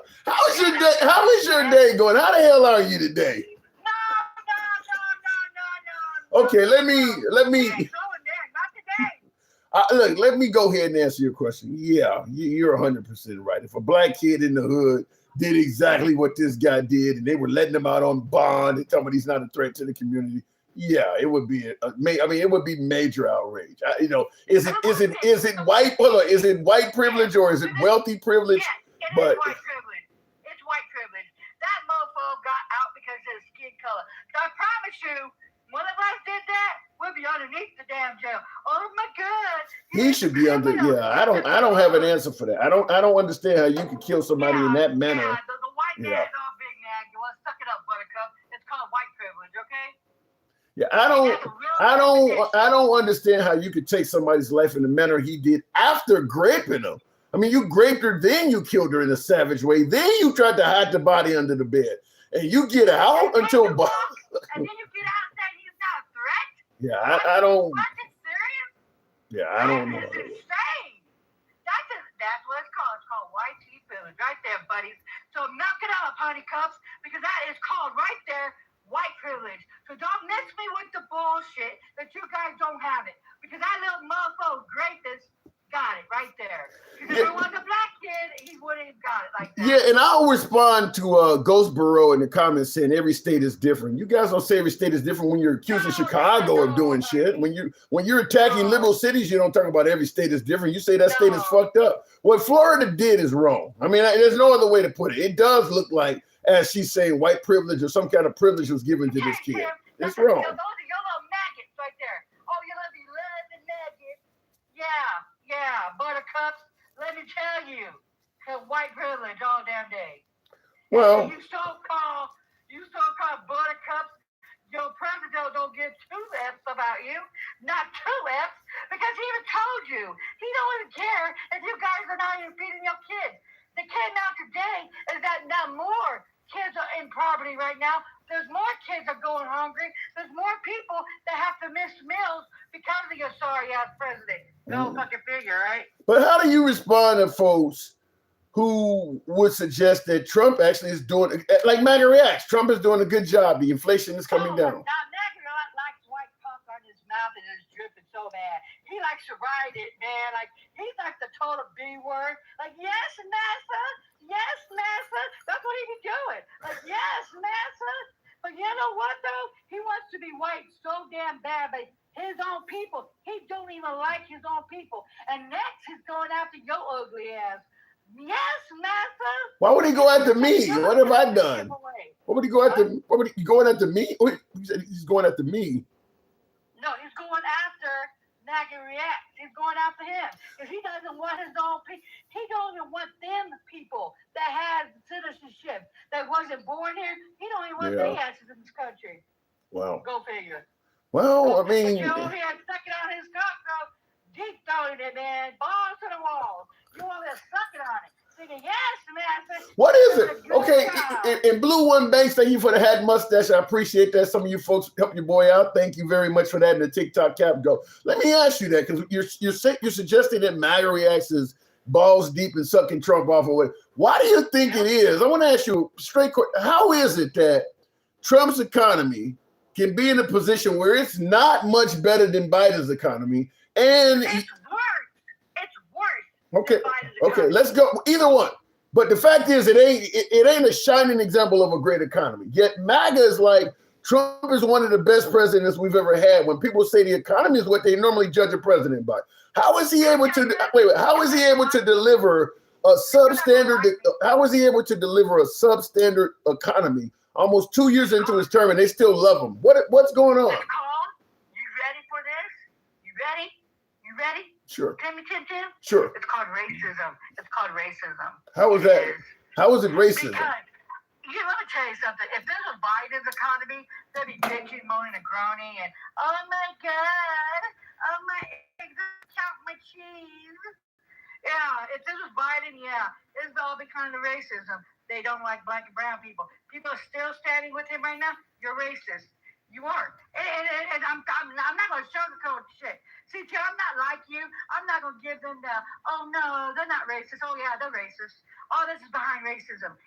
Everything that's going down was in Project 2025, and all of it was behind racism. They never liked us. They never liked us.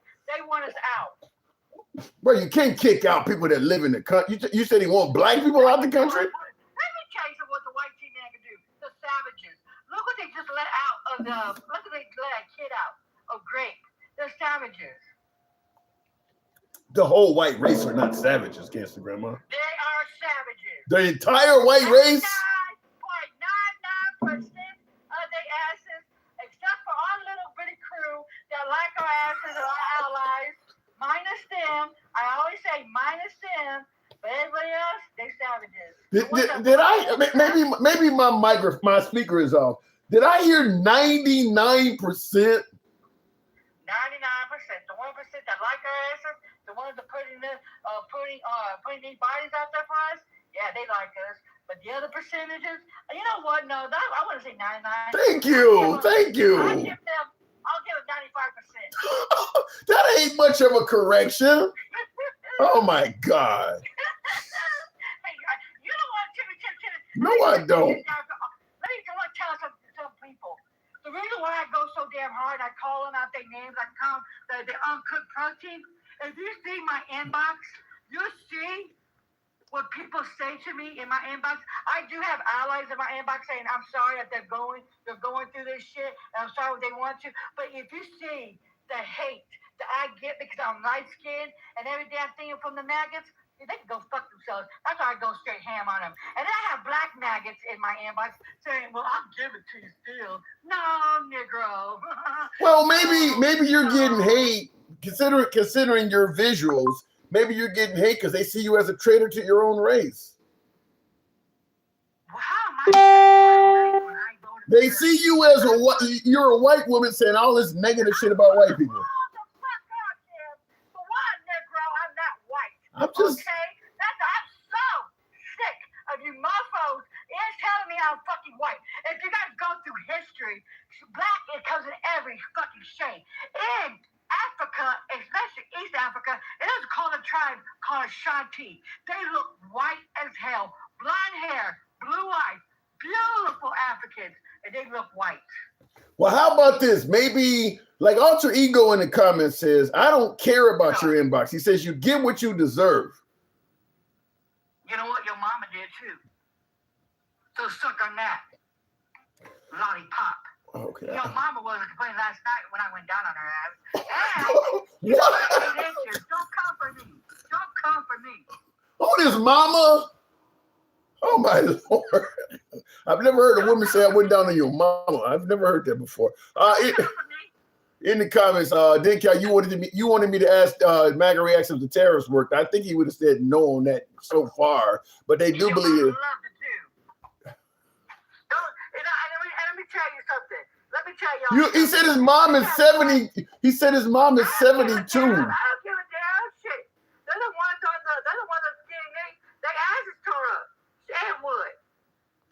They're the ones that get HIV. Do you know that? That straight older people are getting HIV right now. They're the highest ones right now. Yeah, clock it. Get the fuck out of here. I've never heard that. Yeah, it is. It's true. See, that's why people don't like the educated. And let me tell you something. Nobody deserves to get raped and shit. What the fuck? So, and you think it's all about white privilege? Could be wealthy And privilege. that's white privilege. Tim, if it was a black kid or one of our kids up there and raped somebody, they would want the kid underneath the damn jail. There would be fucking outrage. That kid got off. Well, the kid, wait, hold on. Let's not get ahead of ourselves. The kid is out until trial, but this kid has not gotten off. He hasn't been. I'm talking about he's out of jail. That's what I'm talking about. Yeah. He's out of jail and not even a flight risk. They could take that kid, right? They could take that kid anywhere and get him. And that may happen. That's the first thing I thought about. Like, you're gonna be convicted. Why would you stick around? I mean, if I don't done something like that. And why is that, Tim? He's YT. That is right there is what white privilege looks like. White privilege. And if you don't see that, then you know what? I'm sorry, you're racist. That's what I'm trying to tell you. The motherfuckers that are still standing with Trump today, you're a racist. You are. There are. You cannot. Tim, shut up. Hold on. There are legitimate reasons to vote for Trump, support Trump, and not be racist. Let me tell you something, Tim. Let me tell you something, Tim. When black women rose up and told people it's 2025 project is all out there. Don't vote for this man. We've seen the snake in the first time he was in. Okay? When he was degrading Mexicans, he said that Africa was a shithole, and the only reason why he couldn't do what he's doing now because he had guardrails. He had people there that wasn't racist and that was stopping his ass. Now they have the whole Ku Klux Klan up in that shit. The Triple K all up in there. Steve Biden and all them. All that shit's up in there. Now, people don't think he's not racist, then you're racist. It is what it is. And then you have Cedric, that so-called black, talking like a whole. Let's tackle that. Let's tackle that. Okay. While you're mentioning Cedric, let's tackle his comment. He's talking now. Carmelo Anthony, who stabbed the kid, Austin Metcalf. He stabbed Austin Metcalf at a track meet or whatever, and Austin passed away. Carmelo's a black kid. Austin Metcalf's a white kid. Carmelo is out on bond or whatever. That is not the same as grape. True. Okay? That's not the same. So shut me up, Cedric, okay? You fucking flood, you fucking damn ratty raccoony.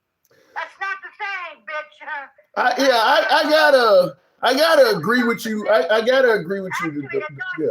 Yeah, I gotta agree with you. The way, we're talking about a grape and him strangling a girl. Yeah, they're not the same. Yeah, you graping somebody. Yeah, I mean, this sounds like he just. I don't know if it's gonna be. Hold on. I don't know if Austin Metcalf is gonna get away with self-defense though. I mean, Carmelo. We don't know that. Yeah, but it's still. But even if it's not self-defense, you grape this girl and then you strangled her to death. It's worse. It's worse. Yeah, it's worse. That's worse. That's worse. Yeah. So miss me with the crap, okay? I'm so sick of the maggots. Say no, it's really not. Sexual violence is fucking crazy. You see that? You can tell that right there is the true ratty raccoon right there. Oh God! Like get him some nuts and shit. You know what I mean? Like get some white nuts for his Jason, I gotta move on. I gotta move on. This has been a much more pleasant call considering. The reason why I didn't go straight ham on your ass. I didn't do anything. Today you did it, and I thank God because I was fixing to choke your ass out. But no, I'm giving you a little bit grace. Thank you. Because you Thank had you. a little bit of people with dogpiled your ass on the other live. So I'm not going to dogpile you today, but tomorrow's a whole different day. Don't piss me the fuck off. But yeah, Tim, right there, what I just said about that white boy, yeah, that was all white privilege right there. On God. We'll leave it at that. Appreciate it, Double G. Appreciate it. Look, me and my last caller, sometimes we clash. It's hard to clash on that. I don't understand how you could take somebody's life in such a heinous way and be told you're not a threat to the community. I don't understand it. I mean, if we want to fill in the blanks with something that does not involve the words white privilege, let me know.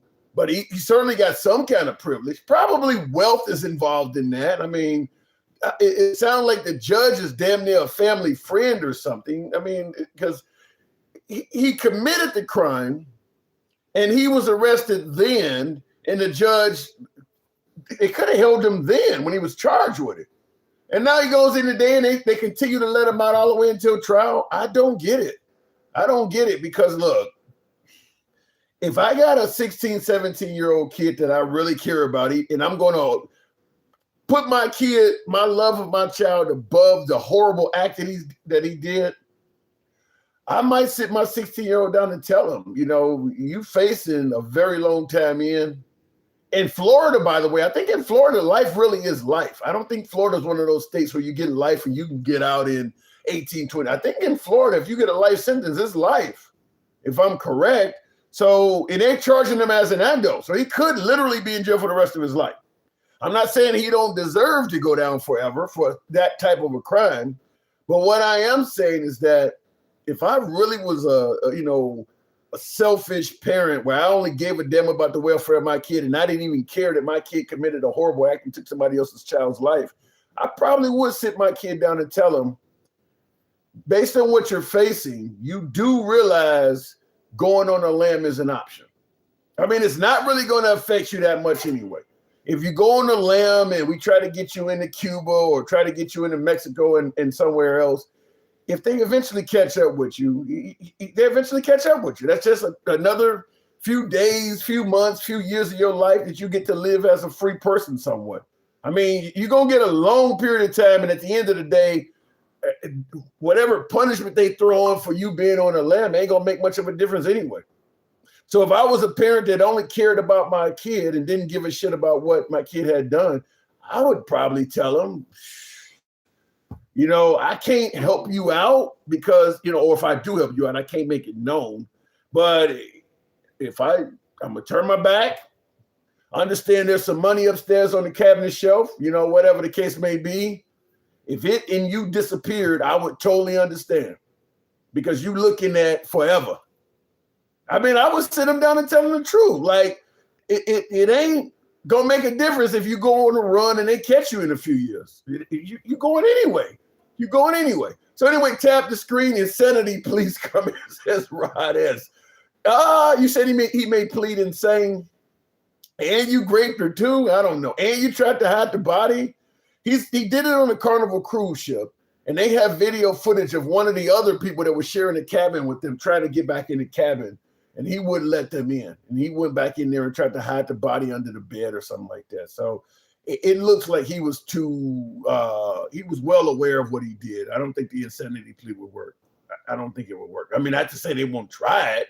They apparently have a very friendly judge, but I don't know. Like I said, I would let them know, like, you need to weigh your options. I mean, you're going to be gone for a long, long time. Anyway, looking in the comments, it's very rare in Florida. You usually die in prison. Yeah, that's what I'm saying. So shit, I mean, go on the lam. Cuba ain't going to return you. Cuba just had a woman pass away in Cuba. I believe she had shot a state trooper, and she's been living over there since the 70s, and they didn't return her. She lived her life out in freedom, whatever that's worth in Cuba. But if she had been in America, she would have been in prison. She lived until she died. She went on a lam back in the 70s, and she literally lived in Cuba for the rest of her life. And she was a free woman. So it is what it is. Try to get them into the Middle East or something like that. Whatever the case may be, let's see if we can get you somewhere where they ain't going to send you back. Shakur, that's who it was, top dog. Yeah, Florida does not have parole. So, yeah, you don't want to – it wouldn't surprise me if this kid disappears. Okay, let's go to the next caller. Tap the screen. Get the lights on up. Is he white-ass gangster grandma? I had him on the screen a minute ago, handsome conservative. Going back to the box, who just sent that? Thank you very much. They're super evil. Speaking of which, good evening or welcome to the program. I can't wait until Garcia sues the DOJ and the United States government. We got to see how many pardons Trump hands out because, yeah, the DOJ, they're all going to lose their law licenses. That for certain. And then, of course, it's going to be an issue of whether or not they've committed crimes. But nobody that works in the DOJ under Trump that's doing this stuff is going to be able to maintain their ability to practice law. Super Evil, good evening. Evening, man, or good afternoon. Well, where are you at? I'm at work. It's afternoon where you're at? Well, it's like roughly about like 5. Oh, it's evening. That's evening. That's dinner time. No, that's the afternoon. 5 o'clock, 5 p.m. is afternoon to you? It's still like, look, man, like it's light outside. It's light in Greenland 24 hours a day during the summertime. That don't mean it's afternoon at 2 a.m.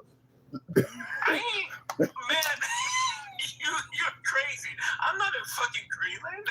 Well, the point is, the afternoon usually stops around 2:30, 3 o'clock. I've never seen anybody say 5 o'clock is afternoon. That's pretty late for afternoon. Well, I'm not gonna be like MAGA reacts and act like I'm so what do you stupid and lying and shit. But what do you is in regards to MAGA reacts, what do you think about him suggesting that Trump has delivered low inflation rates, therefore the economy is doing okay under Trump? No, the economy is turning to rat shit. And we got fucking, what is it called? We got the hookah virus now, and we got this other Ebola, and shit that like happening. So You're not blaming that shit on Trump, though, are you? Some of it, yes, and then some of it, no. So what exactly are you blaming on Trump? And hold on a second. Didn't Cal, I do see you on Instagram. I just saw that. I said, I don't think you read my comments on Instagram. It wasn't scrolling. That's what I was trying to figure out. I do see you over there, didn't Cal? Go ahead. So you're not blaming these viruses on Trump. So how do you think he's doing, by the way? How do you think he's doing overall? Trump is not doing what he said because, he promised us, Liberation Day, He delivered on that. Why Americans and everything, so... He did deliver on Liberation Day. He taxed the whole fucking planet. He did deliver on that. No. Trump didn't promise shit. He said that gas would go down. Gas is not down. Gas is sky high. Rent is sky high. He did. I believe he even promised that rents were going to go down. I think yes, he did. He was just promising. That man was saying whatever it took to get back in office. But I think he even promised that rent. How the hell can a president promise to bring down rents? But he did do that, I believe. Yeah, he wasn't even doing nothing that he really said. And now I've spoken to 5 MAGA people. They have left the whole MAGA. You got 5 of them? I don't even have 5. That's pretty good. Yeah, I have spoken to 5 MAGA people, and they are sick to death with Trump and this administration. As I said, this administration is pure evil. They are Well, pure evil. I would have to. You got to explain what makes you say they're evil. But before you do, I see Denkel said he got rid of the Ebola task force, just like he did the COVID playbook. That could come back to bite us. And I see Mr. Mobetta said he promised, but he didn't deliver. But why are you saying he's evil though? What has he done? What has he done for you to give him an evil designation? Because this administration is pure evil. They basically want your soul. What the hell? They want your money, and you gotta sell yourself out just to be in line with Trump. That's how it is. Well, I don't know about saying that they want your money and they're evil. Stevie D says once Biden let everything skyrocket and we will never see lower prices again. Well, Stevie, if you are correct, that still does not explain then why Trump promised it. When Trump was campaigning, the prices were high. So if we're never going to see things go down, then why was he promising to do it? I mean, and that's where the problem is. No matter what you say, Trump's words are what's coming back to bite him. Because I've had people on the show say, well, look, you can't bring down Biden's high economy prices in only 2 years. Well, he was promising to do it. So what's catching things up is MAGA is getting angry that people are trying to hold Trump accountable for what he actually said. So and also that to reiterate that Trump made all these promises. He got into our pants and said, look, I will lower this, I will do this. If you just vote for me, pull down your pants and just vote. That's what happened. that's a hell of an analogy you're making. Oh my God. It is true and it worked. It worked. Well, it's a strong analogy, but I guess there is some validity to it. Like you say whatever you need to say to get into a chick, you know what pants or whatever. Yeah, he basically appears to have said whatever he needed to say to get elected, because there's a lot of campaign promises that he's promised to do something so quick. There is no way to succeed. Like, okay, he said he's going to end the Ukraine-Russia war in 24 hours. So the idea is, well, he's only been in a year and a half, give him time. No, he put a time label on it already. He said in 24 hours. He gave that time label. And unlike MAGA reacts, you have to literally sit there and you can't just make shit up though. You have to be real and say, look, I fucked up. Yes, I lied. I'm going to admit to it that I lied. I made these promises, but I just can't, I just can't sit there and to fulfill it though. Well, speaking of fucking up and lying, what about Jill Biden, President Biden's wife, stating that when she heard him at that debate, it appeared as if he was having a stroke. And then you got the Democrats going on TV the next day saying Biden can do another term. Were the Democrats fucking up and lying, as you point out? I would say maybe they were I would say not lying, but they were making up some excuses though. And then maybe I think they missed. What's the difference? What's the difference between that and lying? I mean, let me ask you, do you believe Biden could have done 4 more years? If he had a better health care, people that were looking over him, well, I would say maybe 3. That ain't 4. I said you're saying that this is not an auction. You either do 4 years or you can't. So in other words, the answer is no. So in other words, the Democrats that were telling us Biden, including this woman, telling us that he could do 4 years. This woman should have been in there. That beautiful woman right there should have been in there.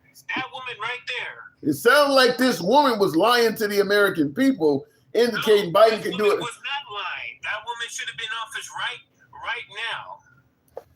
If she said Biden could do another 4 years, and you admitting yourself now, you only say that though. Yeah, she did. She made it clear Biden was capable of still being there. She was questioned. Okay, well, she said something in reference to that though.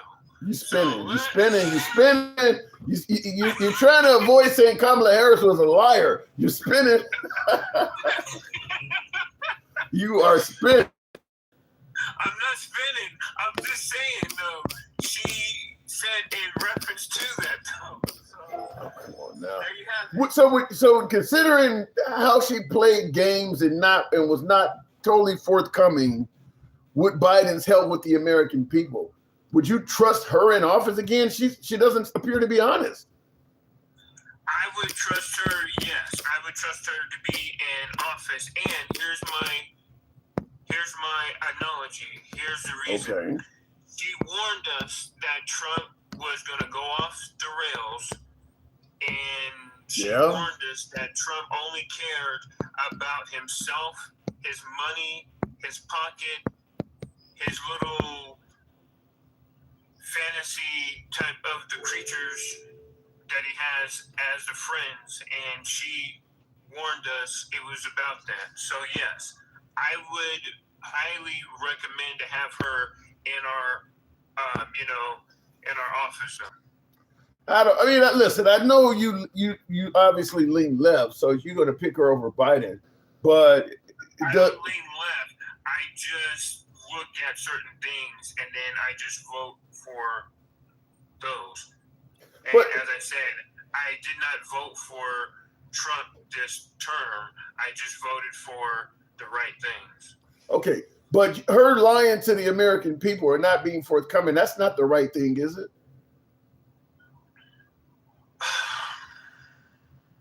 I wouldn't call it lying. I would say she made maybe some errors. Errors?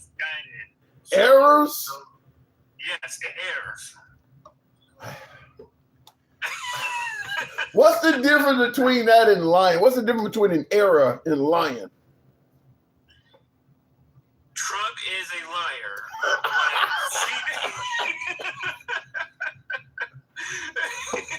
There you go. Yes, yes. Yes. Trump is a liar. What she did, she just made an error. So that's all. What was the error? The error was as in misguiding and saying that Biden could try to go, but after all, she just made a simple mistake of an error. Oh. You can see, like here's the difference though. Somebody can make an error, but they can correct that error. When you make a lie, when you make false statements, it makes you look stupid. Has she ever corrected that error? Yeah. How? What did she say?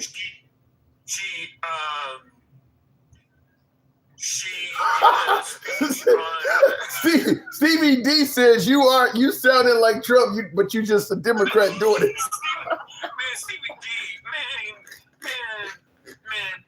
He might have got you on that one. Miss Mobetta says, Tim, that wasn't her position to tell us his health status, Tim. So let me ask it to you that way. Let's say the vice president does know that the president is incapable of serving.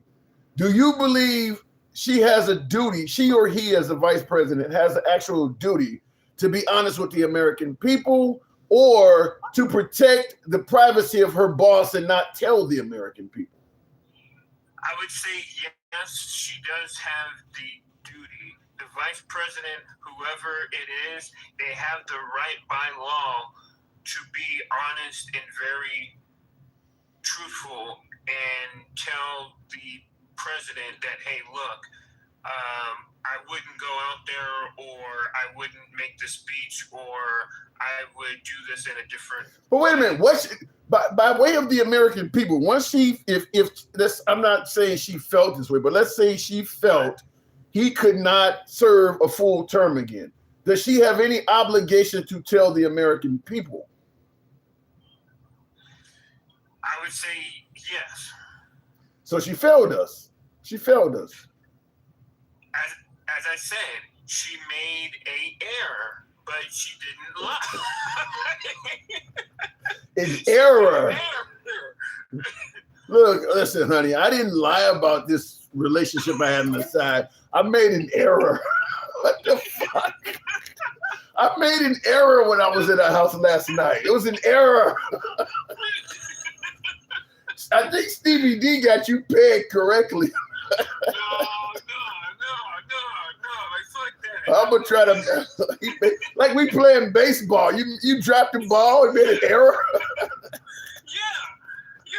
Like, see, you make an error moves when you are playing chess, but you look stupid when you make lines. Oh my God. Like Trump. You let me know what it's in. You let me know what it's in the MAGA hat. You are officially part of the Trump train talking like that. You sound, I gotta move it on, but I think you are officially a member of the MAGA campaign. Trump 2028 sounds like.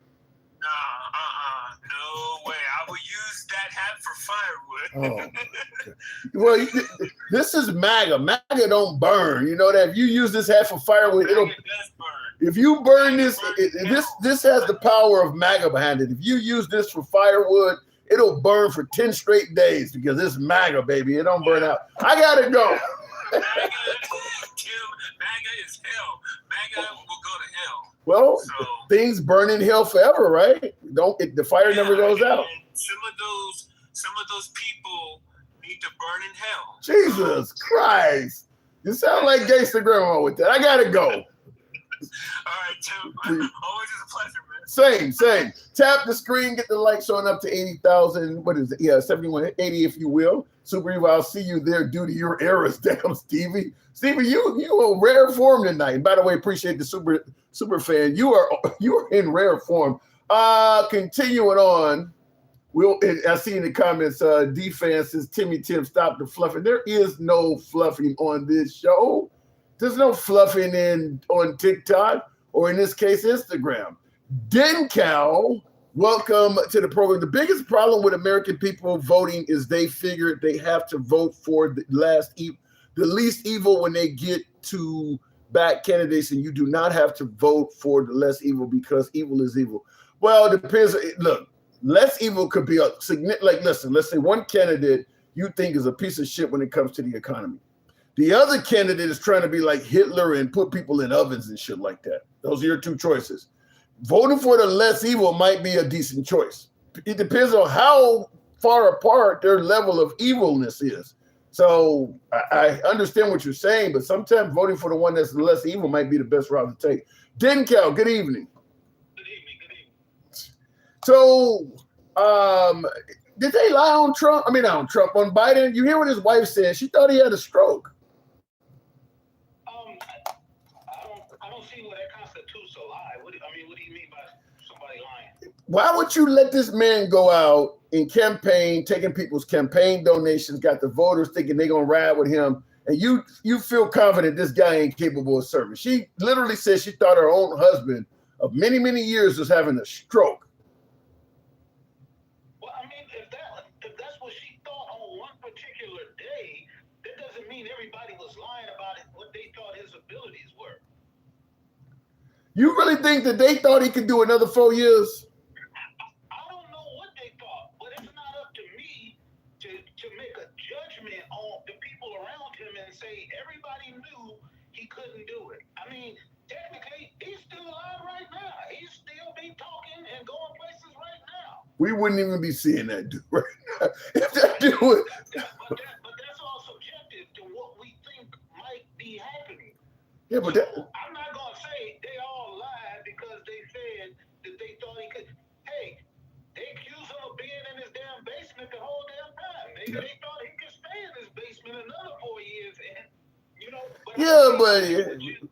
but then, Kelly, you know, I get you saying we don't know for certain, but we normally speculate here. If I asked you, do you believe all MAGA believes Trump is the best president in history? You'd have an answer for that. It's just speculatory, but you still have an answer for it. I mean, do you think the Democrats thought Biden could serve another full term? I don't know. But I tell you what, even if I thought he couldn't, I still would have voted for him because I know how bad it was going to get, and we are living through it right now. So that ain't subjective. You really...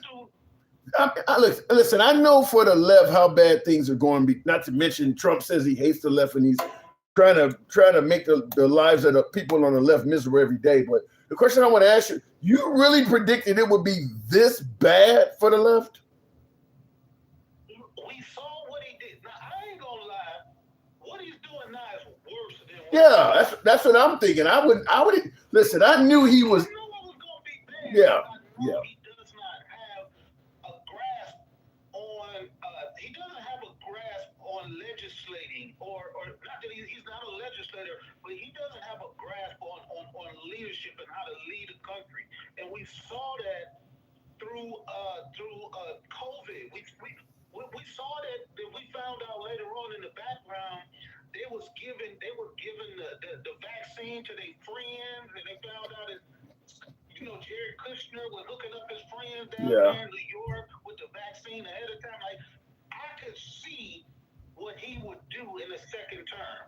Now, I didn't know that everybody around him would just crumble. Well, I always got to push back from a whataboutism standpoint. Let's not pretend like the Trump administration were the only ones doing crazy shit during the pandemic, because they were telling everybody to stay in the house and social distance, and Nancy Pelosi was out, going to get her hair done and meeting people. So both sides were living the elite life while telling us to follow the rules. They were breaking the rules on both sides. I'm not necessarily. I know that group of people, the elites, they is gonna be all right. Yeah. Everybody except for what's his name, the 999 guy. You talking about Herman Cain, the late Herman Cain? Yeah. He took one for the team. Always a black guy, huh? Always a black guy.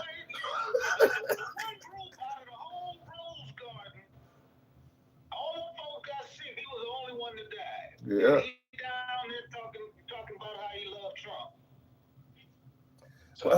Well, that didn't go well. I wasn't worried about them. I'm talking about the hospital I was living in. I was having to purchase coolers for people because our morgue wasn't big enough. Like, I wasn't worried about what was going to happen with the elite. They're gonna be okay. They always been okay. I'm talking about the regular person. I'm still concerned with the average person. Is this economy really hurting me? No. Like, I could have $8 or $10 gas and I would still be okay. But I understand it hurts the people around me, and that's what I thought we were supposed to be. I thought, what was that Kennedy who said, "Ask not what your country can do for you. What can you do for your country?" Like, now they just threw that shit all out the window. Now it's like me. MAGA Reacts is talking about the economy is good. Like, he's saying that he playing in our fucking face. Like, we don't see what's going on. Like, we don't buy groceries. Like we don't go to the gas station and now it takes me $100 to fill up my SUV. He acting like that don't matter. He said the prices is low, it's coming down. I kind of wonder what would make somebody look at the current state of the economy right now and say it's in good shape. Look, and he's sitting up there talking about, he trying to explain to people about inflation and stuff. Listen, inflation is just one indicator of the economy. Do you think inflation was high during the Great Depression? That's a good question. No, it was not high because nobody could afford shit. Nobody was inflating anything. So you can't be like the economy was good during the Great Depression because inflation was low. That's not how it works. That's a good comeback point. I mean, because he made it sound like inflation is almost like the sole way to judge an economy. Well, we know for a fact that what the Fed says is a good inflation number is around 2%. And we went from 9% during the peak of stupid economy down to 2.4, and the Fed has started lowering interest rates prior to Trump getting in office. Now we went from that low of 2.4, now we up to 3.8, and he's saying shit is great now. It don't make fucking sense, but he gonna argue you down and say you don't know what you. Nobody under. He basically said it. Yeah. He was talking about. He was trying to make it sound like he knew something. Yeah, he was trying to make it sound like he knew something that nobody else knew. Right. Yeah. He know they stupid. That's why Trump can get up there and be like, "Yeah, the economy. We're right now. We're in the golden age." Yeah. How does that work? How does one man get folks to believe no matter what he does, it's doing the good thing? I keep going back to it. I keep thinking about that question, and it keeps going back to cult mentality. I don't like to label people like that, but when you try to figure out, it's just like people used to try to figure out, how could all of the good people in Germany just allow that stuff to happen during the Holocaust? How could people do it? And we keep thinking people nowadays, we would never do that. We're too civilized, and no, we're not. We're seeing these people are just literally right in our face, taking all of the black representation out of the South, where the majority of the black people are. And people acting like, what are you guys talking about? It's no racism. Yeah, we definitely have people that are in clear sight that would turn in Anne Frank right now. It's pretty obvious, these folks. Because it started out with getting rid of bad hombres, rapists, and murderers. But I'm pretty sure if I told folks I got an 80-year-old, she's been here since she was 20. Other than coming here illegally, she's never gotten in any trouble. She's worked under the table, and she's been hiding in my attic. I'm sure people will report her. I'm certain of it. It ain't got nothing to do with. They just do not like these people.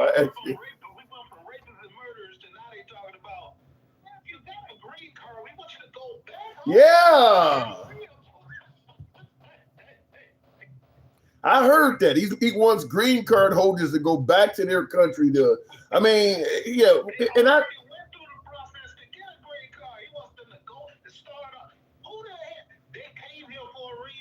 Yeah. That means they don't have a place to stay, or whatever reason they left there. He wants them to go back and reapply. Yeah. Well, I think the deception was to tell folks, look, we got bad hombres in the country. We need to secure our border to stop them. But reality was we need to get rid of as many of these people as possible. I don't care if it's a 2-month-old. If we can get rid of, if you can find any way to get rid of, even folks who are here legally, even folks who have citizenship, because they got a team now that are trying to go through people's applications with a fine-tooth comb and find things that they may have lied on their application about. You came over here from the Middle East. We asked you an application, had you ever been to Iraq during these years? And it turns out, even though you've been here since 1980, it looks like you were over there in the late 70s. You lied. We're going to take away your citizenship. It sounds like they're doing that, where if there is a reason to get rid of an immigrant, get rid of them. Right, and holding immigrants to some insane standard that you have to have been here for 20 years, 30 years, and never have done anything wrong. That's the American way. We break the law around this time. How the hell you gonna ask somebody to come and integrate in American society, but they gotta be, the perfect citizens, and they can watch us just run around and cause havoc. That's not how human behavior works. It's crazy that they looking at E. Jean Carroll. They gonna look through her transcripts and find what. Right. That obviously with E. Jean Carroll was a hit job. I don't see how. Listen. I get why Trump is doing it. He's almighty, all powerful, like God at this point. But I don't see why some of these other folks, the Pam Bondis and all these folks, you guys know that you're putting yourself in danger. If he don't pardon you, let's say God forbid he croaks and he hasn't written up a pardon, your ass going to jail. You know what you're doing for him. You guys have been in law for far too long. You know what you're doing for him is illegal. You know the shit. I mean, are you that eager to be chasing power that you're willing to? I mean, because all of them, they all know they do what they doing is wrong. Maybe that's why when they be at them cabinet members, they be pledging, they be praising them like, yes, through your leadership, sir. I am so privileged. They all thinking the same way you are.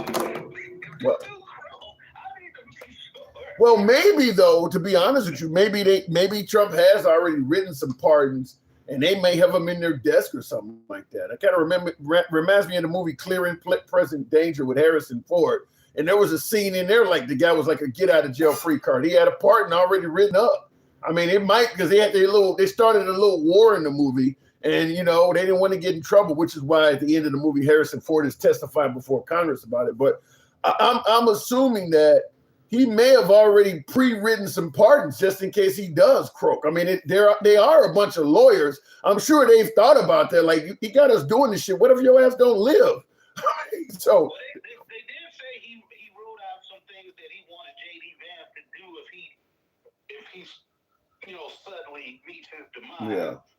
But I don't know how that would work with pardons because they going a little too far with pardons, and I think the Supreme Court would have to rein it in because that means the next president or any other president can just get in there and just write one sentence and be like, everybody I talked to in the last 2 years, like he could just say something crazy. And Well, just like Trump wanted to challenge Biden's auto pen, it wouldn't surprise me if you get enough Democrats in there and they try to get the courts to challenge Trump's pardons. I mean, it could happen. I mean, he's trying to undo what Biden did. I mean, look, once you started fucking with the legislation and the rulings of a previous president, you kind of open the door to somebody to do it to you now.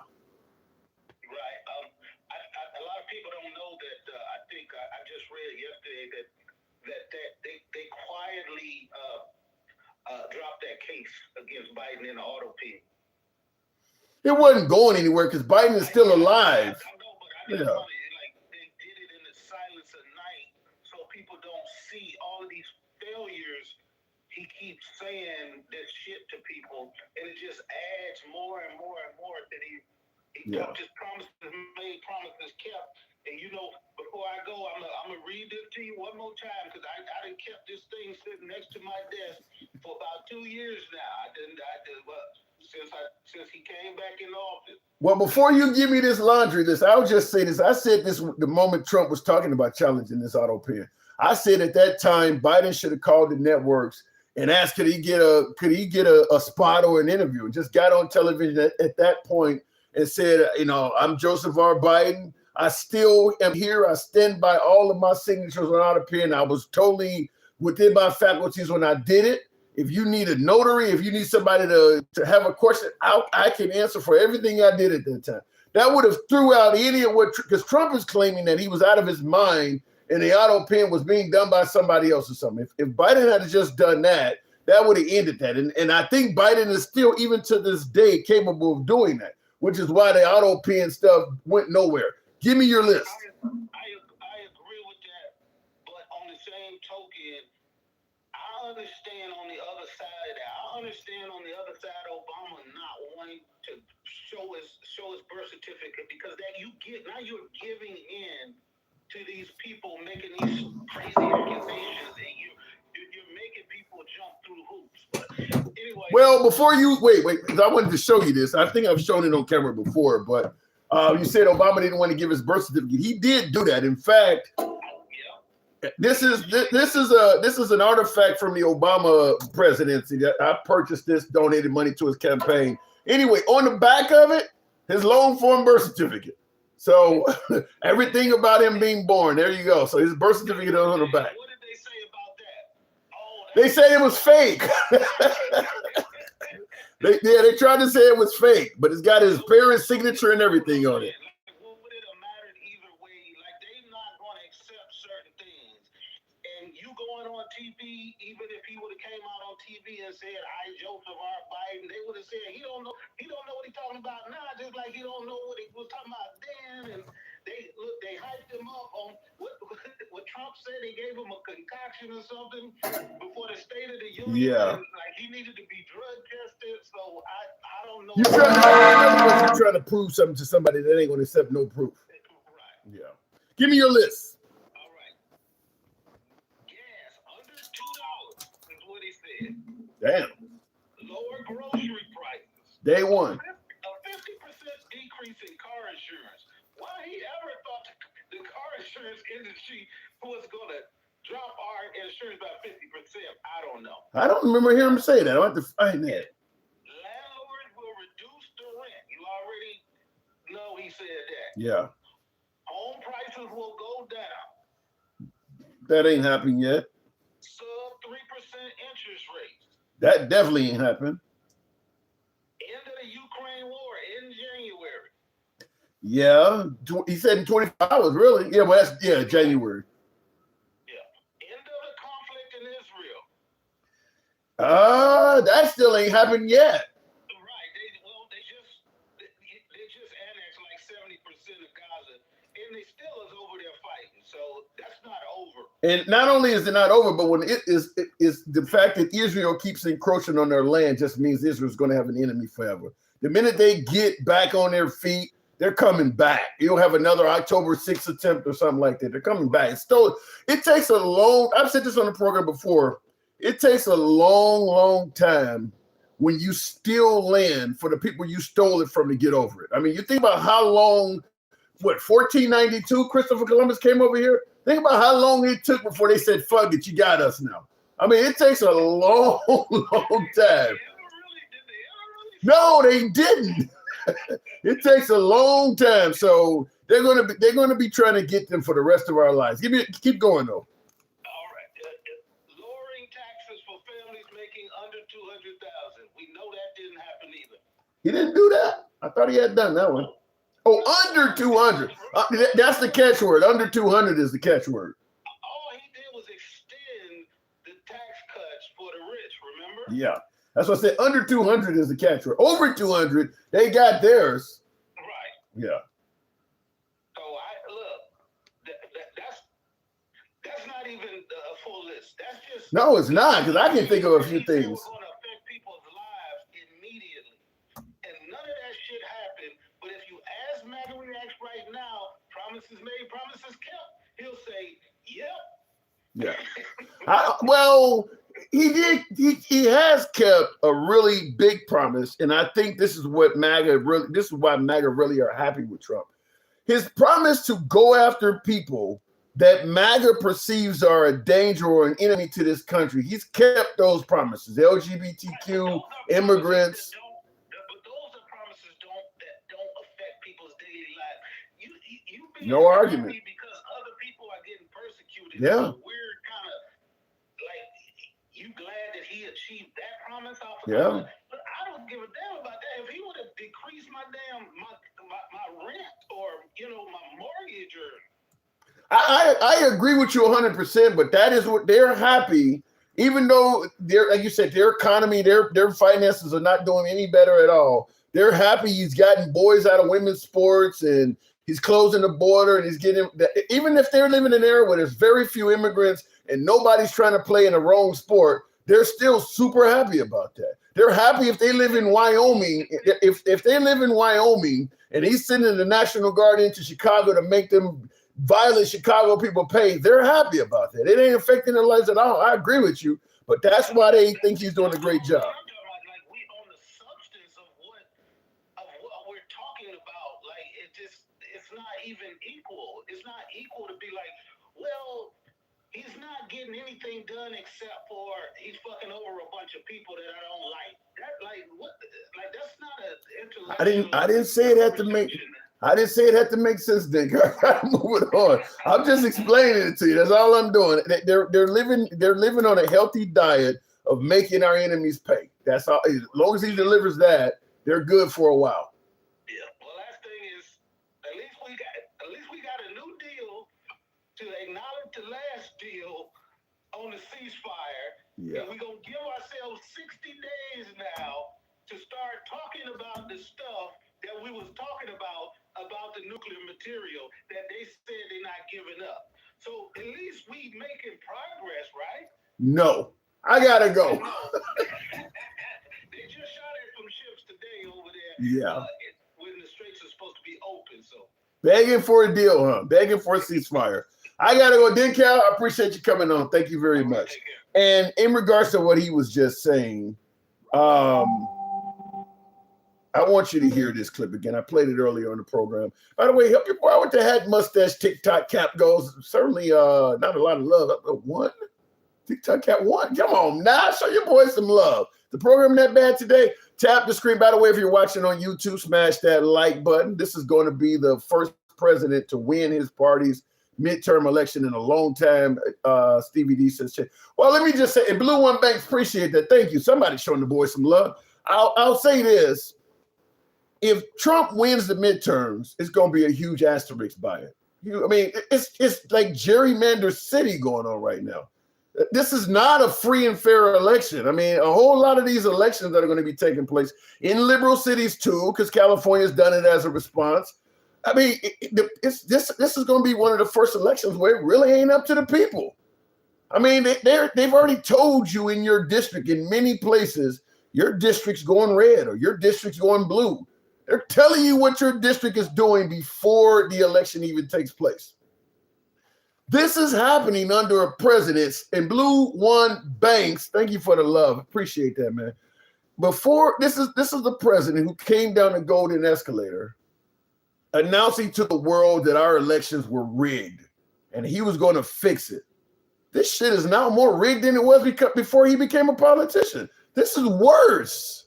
This is far worse than what it was before he became a president. He didn't fix the rigging, he increased it. So even if he does do what you're saying and he wins, I'm concerned from a standpoint, and thank you, Stevie. Stevie, appreciate that. I'm concerned from a standpoint of civil unrest. If you got a large portion of the country being governed by people they know they didn't elect, it's like a recipe for disaster. I mean, like, let's take Austin, Texas, for instance. Remember Trump, give me 5 more seats in the state or whatever. Austin is the most progressive city in Texas. It is the most blue city in that whole state. They've gerrymandered so that Austin is about to go red. So that whole city knows that they're being governed by politicians that they did not vote for. That's still in an election from them. That is still in an election from them. Same thing with Memphis, Tennessee. Memphis, Tennessee is dark as I am. Damn near a whole black city. And they've gerrymandered Memphis so that the city will be red.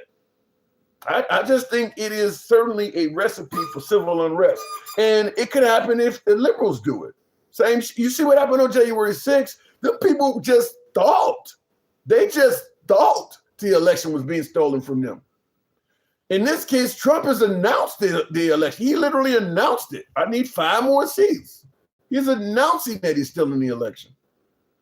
So this is a recipe for civil unrest. We'll see how the midterms turn out. But my guess is, because I think right now with Virginia Supreme Court shooting down what they were trying to do, I think one of the Carolinas shot down the Republicans trying to do some gerrymandering as well. But I think right now, as it stands in the gerrymandering war, the Republicans are up about 10 seats because of what happened in Virginia. There was a bunch of seats that the Democrats didn't get. Some of these states have pushed back against this shit. Like the red state of Indiana also pushed back against Trump's wishes to gerrymander there. But I think that the Republicans are up about 10 seats. I strongly believe in this economy where people are suffering and shit like that. If Trump wins in the midterms, I know it's going to be protests. I don't know. Civil unrest can be protests, but it can get to be worse than that. I mean, what happened in Minnesota with ICE is civil unrest. But if it gets to be BLM type unrest or January 6th type unrest, where now you got real hardcore riots and looting. If people really think they voted Trump out and they believe Trump is really bad for the country and they believe that Trump cheated to stay in power longer, and of course, Trump is not just going to be in power. He's going to be taunting people and trying to make the lives of Democrats miserable. So yeah, I could see this really leading to some serious civil unrest. I could really see that in some liberal areas. That Memphis going red, that's a disaster. I mean, that town is as blue as deoxygenated blood. I mean, that town is blue. Same thing with Austin. So when they come in and all of a sudden now they're banning trans and all this kind of stuff that is really prevalent in Austin and doing all kinds of shit that African Americans in Memphis don't like. It could be a mess. I'm just going to say that. You're a bootlicker to mention January 6th, says Brax Cash or whatever. I guess you're a fucking cult member to say it shouldn't be mentioned. Why January 6th getting reparations before former slaves, even though 5 people died, sounds about evil. Well, what January 6th, or better yet, what the folks on January 6th are getting is not reparations. It's really a payoff to let them know if I meet your ass in the future, understand I got your back. I've shown you that if you do something for me, I'm gonna pardon you. And now I've put money in your pocket and in your family's pocket. I got you. So if I tell you during the election, there's a bunch of, let's say, minorities at this polling place, and they could cause a problem down here. I wish somebody would go and do it. That's your cue to take a hint to send some boys down there and go do something about it. You know, I got the pardon. You know, I got the paper. I'm gonna look out for you. That's what that was. That's exactly what that was. Because how would you give them money and the victims of Epstein and all those abusers don't get anything? I mean, you want to talk about somebody who was harmed by the government.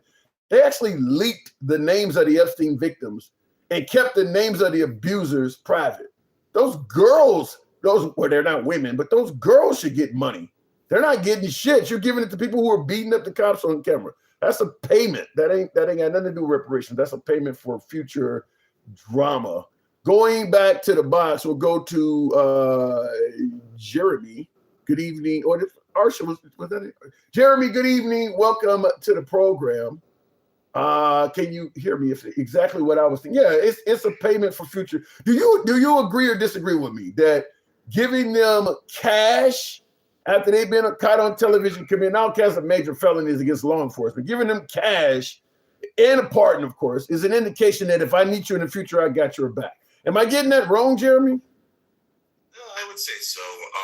I'd say that's probably correct for the most part. The thing is, it really depends on the individual who was arrested, because not every individual there was created equal when it comes to what they did. Because some of them were just arrested just because they were like within a close enough proximity to the Capitol, including a few journalists who were just taking pictures.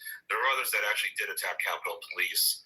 So it was the thing. Yeah, but getting arrested is one thing. Were they given a huge sentence? I mean, if something's really going down and you get close to it, you can get arrested. Anybody can get arrested. Some weren't given a sentence, but they were effectively punished, because there's an old phrase that goes, the process is the punishment, where like they'll keep you in jail for a certain extended period of time while you're on trial and won't release you and let you go on and bond, and they'll continuously make the case go on longer and longer and longer. Well, I hear what you're saying, but understand that happens to Americans every day, Jeremy. Plenty of Americans get caught up in shit like that, where they get arrested and the courts play games and keep them in there longer than they need to be kept in, hopefully to get them to snitch or to get them to fold. That happens to people every day. That ain't nothing unique. Yeah, but depending on what it is that they did in the evidence. Your mic is down. I can't hear you. Okay, is that better? Yeah. Yeah, depending on what they did, or like at least what they're accused of, I should say, and depending on how good the evidence is, that shouldn't necessarily be the thing in general. It depends on what exactly they were accused of and how much evidence there is. So, for instance, like let's say someone is like a part of the mob and like they're getting convicted. I should say indicted for say 11 capital murders. Okay. That person is a flight risk. That person is a risk to the community. That person should probably be there the entire time they're on trial. Versus some of these people who were being prosecuted for trespassing. That's not so basically what Trump did is some folks who got over punished, in effort to make sure that he corrected things and let them out, he also let people out who got justifiably punished, who really beat the shit out of some officers on video. that's the thing that I thought was kind of dumb about it. Like at first, I was all about like releasing the January 6ers because I didn't look very deep into the issue. I'll admit to my own fault. I should have looked deeper into it. But as I looked deeper into it, I kind of realized, oh no, not everyone there was doing the same thing. Some people were completely innocent. Some people were actually very guilty of a lot of things. And the thing is, the average person doesn't really have time to look through the case files and actually read the court filings and all the different legal documents. And so they just like go on Fox News or MSNBC and they hear what they're supposed to believe and then they just go with it.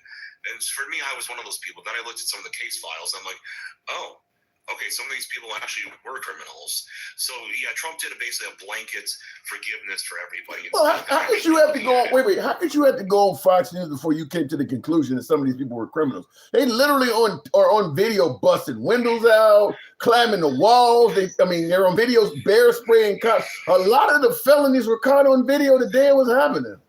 Well, first off, some of these people, some of what Fox News was claiming was that like the Capitol Police attacked first, and so some of it was like framed as like. So the Capitol Police just so you just walk in there willy nilly, and the Capitol Police just walked up and beat the shit out of you. We don't even believe that when black people say that. So all of a sudden you just walking up and he just start beating you for no reason at all. You believe that?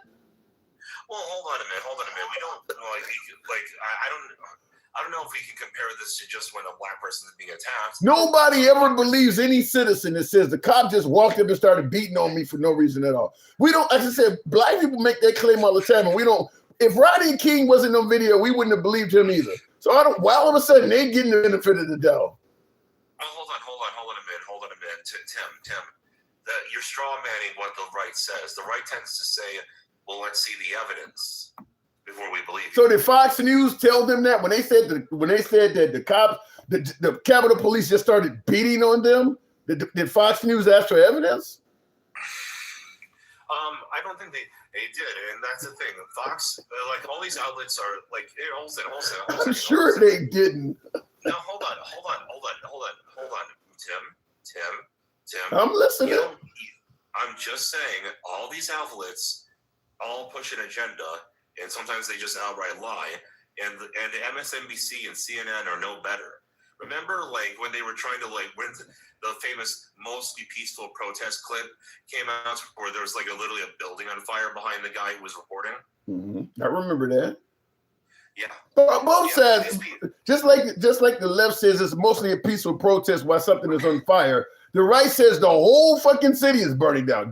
Black Lives Matter is burning whole cities down. There is not a single city in America, the whole city burned, like it's a Chicago fire of 1871 or something. The whole city is on fire. Like when they were in Los Angeles and Trump sent the National Guard to LA last year. They were trying to say the whole city was burning. Chris Cuomo and some of them went to LA. They were like, if you didn't know where this was, you would not know that anything was happening in this town at all. Like this is not, it's like 2 blocks where they got some shit going on and it's mainly happening in one building. And they tried to say the whole city of LA was on fire. I know. I'm saying I'm not making excuses for Fox. What I'm saying is that everybody has different things that they see. You want to know something kind of interesting? Sure. A woman I follow, her name is Lauren Southern. I told her about her before. She did a little experiment where she had one of her left-wing friends go to the same video and just read through the comments and then switch phones. And all they did was switch phones, and they couldn't see the comments Wow. from the other side. Holy because cow. algorithms are trying to keep us in our bubbles. Wow. So it's not a left or right thing. It's a team sports kind of thing. Now back to the January 6ers, because that's what we can. Well, actually, I guess we're talking about like. Let me ask you just real quick in regards to J6. Do you think President Trump is culpable at all for what happened that day? Do you think he should get it? I mean, because obviously it was organized by his side, and then he's the reason they went to the Capitol building, and not to mention, we know there's a whole bunch of security and easy targets at the Capitol building. He sent them there. Do you think he has any responsibility for what happened there at all? I'm a little conflicted. I'm not entirely sure, because he did say they make your voice heard peacefully. You know, he was saying stuff like that. But the thing is that he still said to tell people to protest. Yeah. You know, it's kind of hard to figure out where the line gets drawn. Because, you know, like let's say for instance, you know, I talk all sorts of smack about a business you own, Tim. You know, you own a tire shop. I say, Tim's tires suck, you know, blah blah blah blah blah. And then after years of saying that and getting people all riled up, I say go protest peacefully, you know, at Tim's Tires.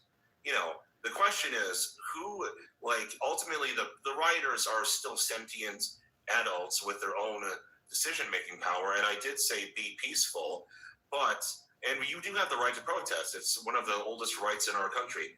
Yeah, at the same time, I was still. Wait a minute. Some of that's not true. First of all, you have a right to protest, but if you're protesting, so like say for instance, I don't like what the military is doing in Iran. I can protest the military, but you can't come on a fucking base and do it. If the base is closed or if the base is a defense point, you can't just break your way into the base. The Capitol building was closed that day.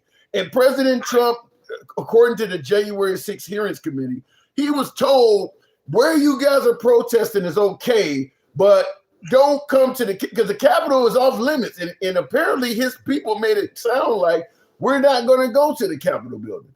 And he went there anyway. So, and then of course, when we talk about to go peacefully and patriotically, we only talk about what he said. We don't talk about what Steve Bannon said, you know, or what take your country back. What did he say?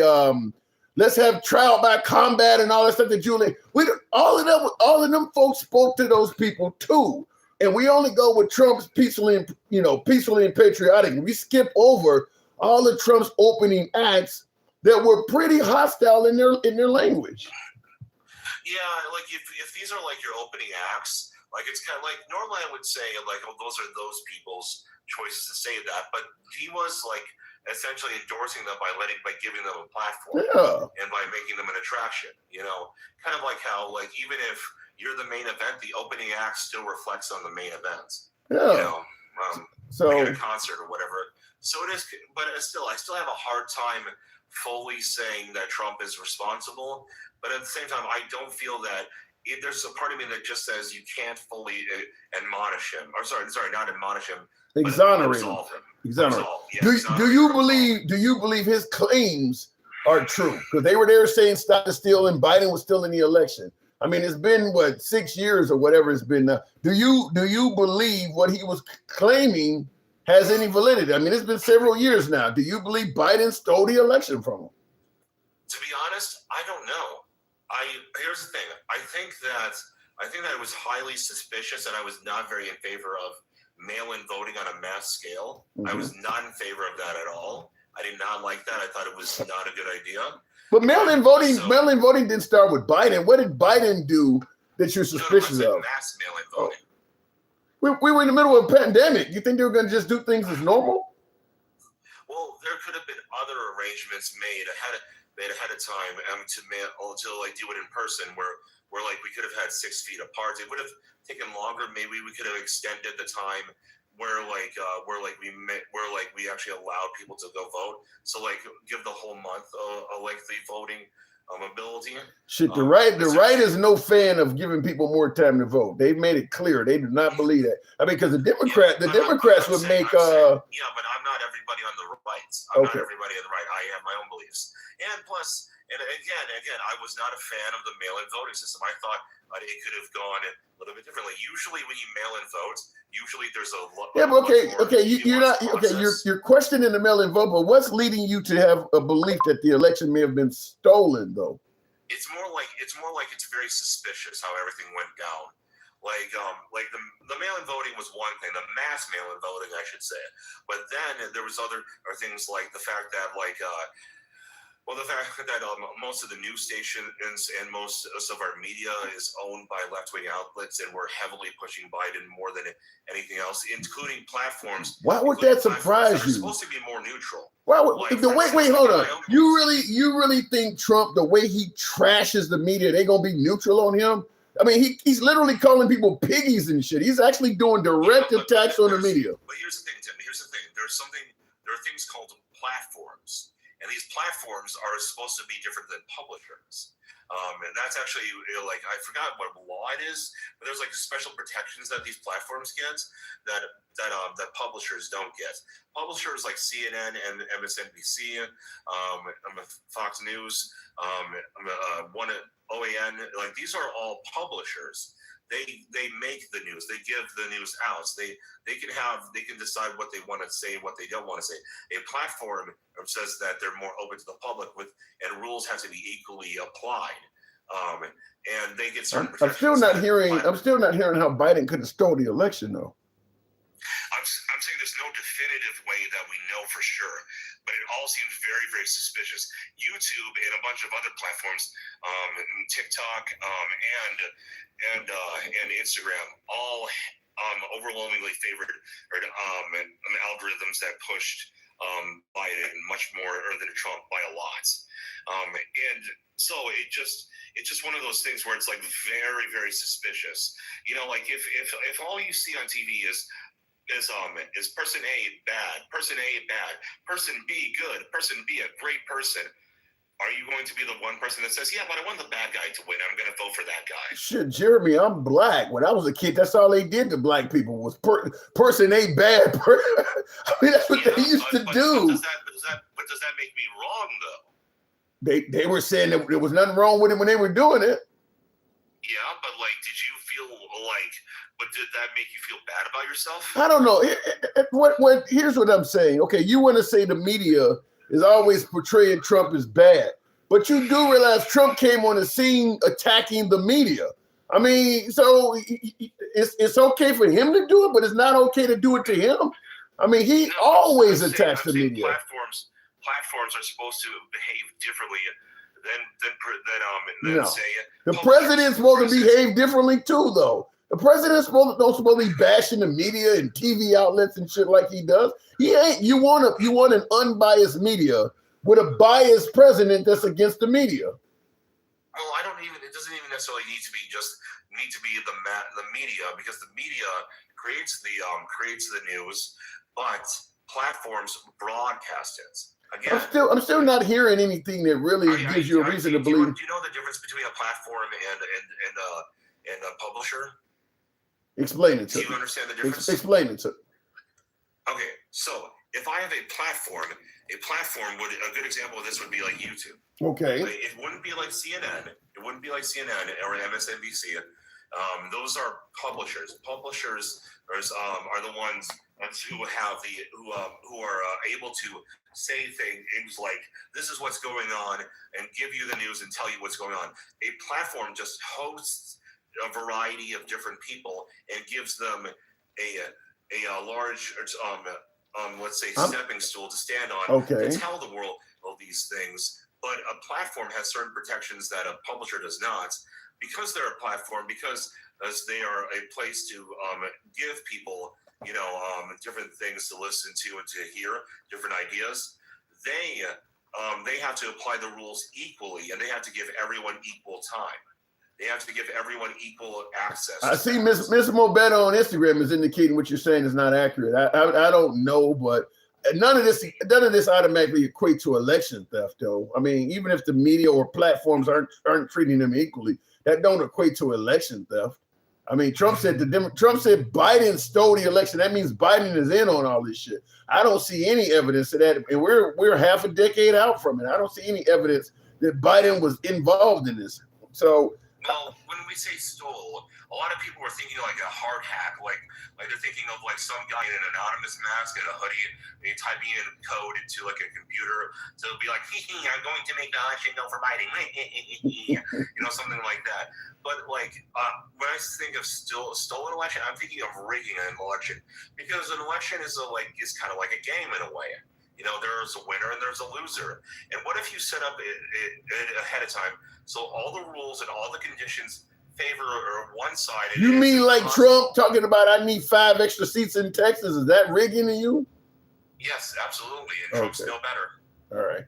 To me, what you want to talk about rigging an election, to me, what Trump is doing is far more obvious, in your face, and easy to point to than what we're talking about Biden did. Like you said with Biden, it looked suspicious. What Trump, I mean, they don't literally gerrymander the state in his favor. That's not even suspicious. That's done. So to me, Trump is the biggest election rigger compared to him and Biden by far.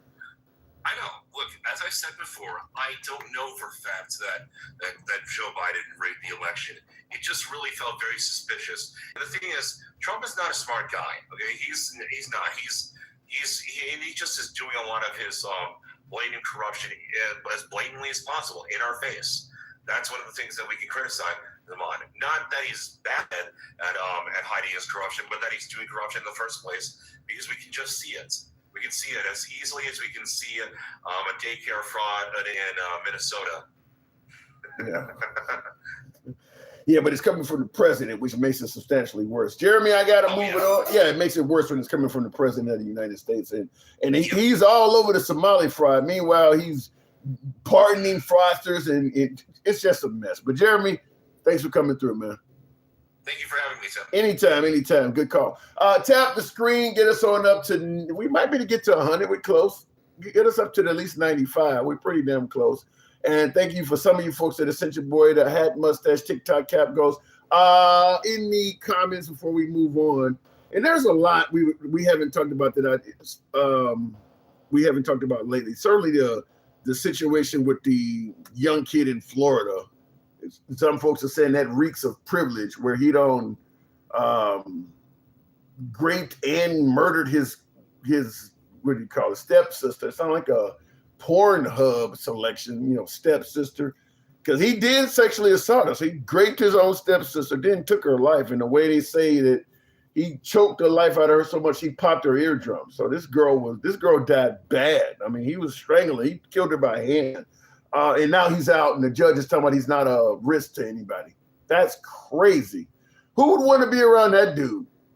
Who would want to, who would want their young girl, anybody around that dude? He took somebody's life like that and then tried to hide the body. You got a judge like, he's not a risk to the community. The hell he ain't.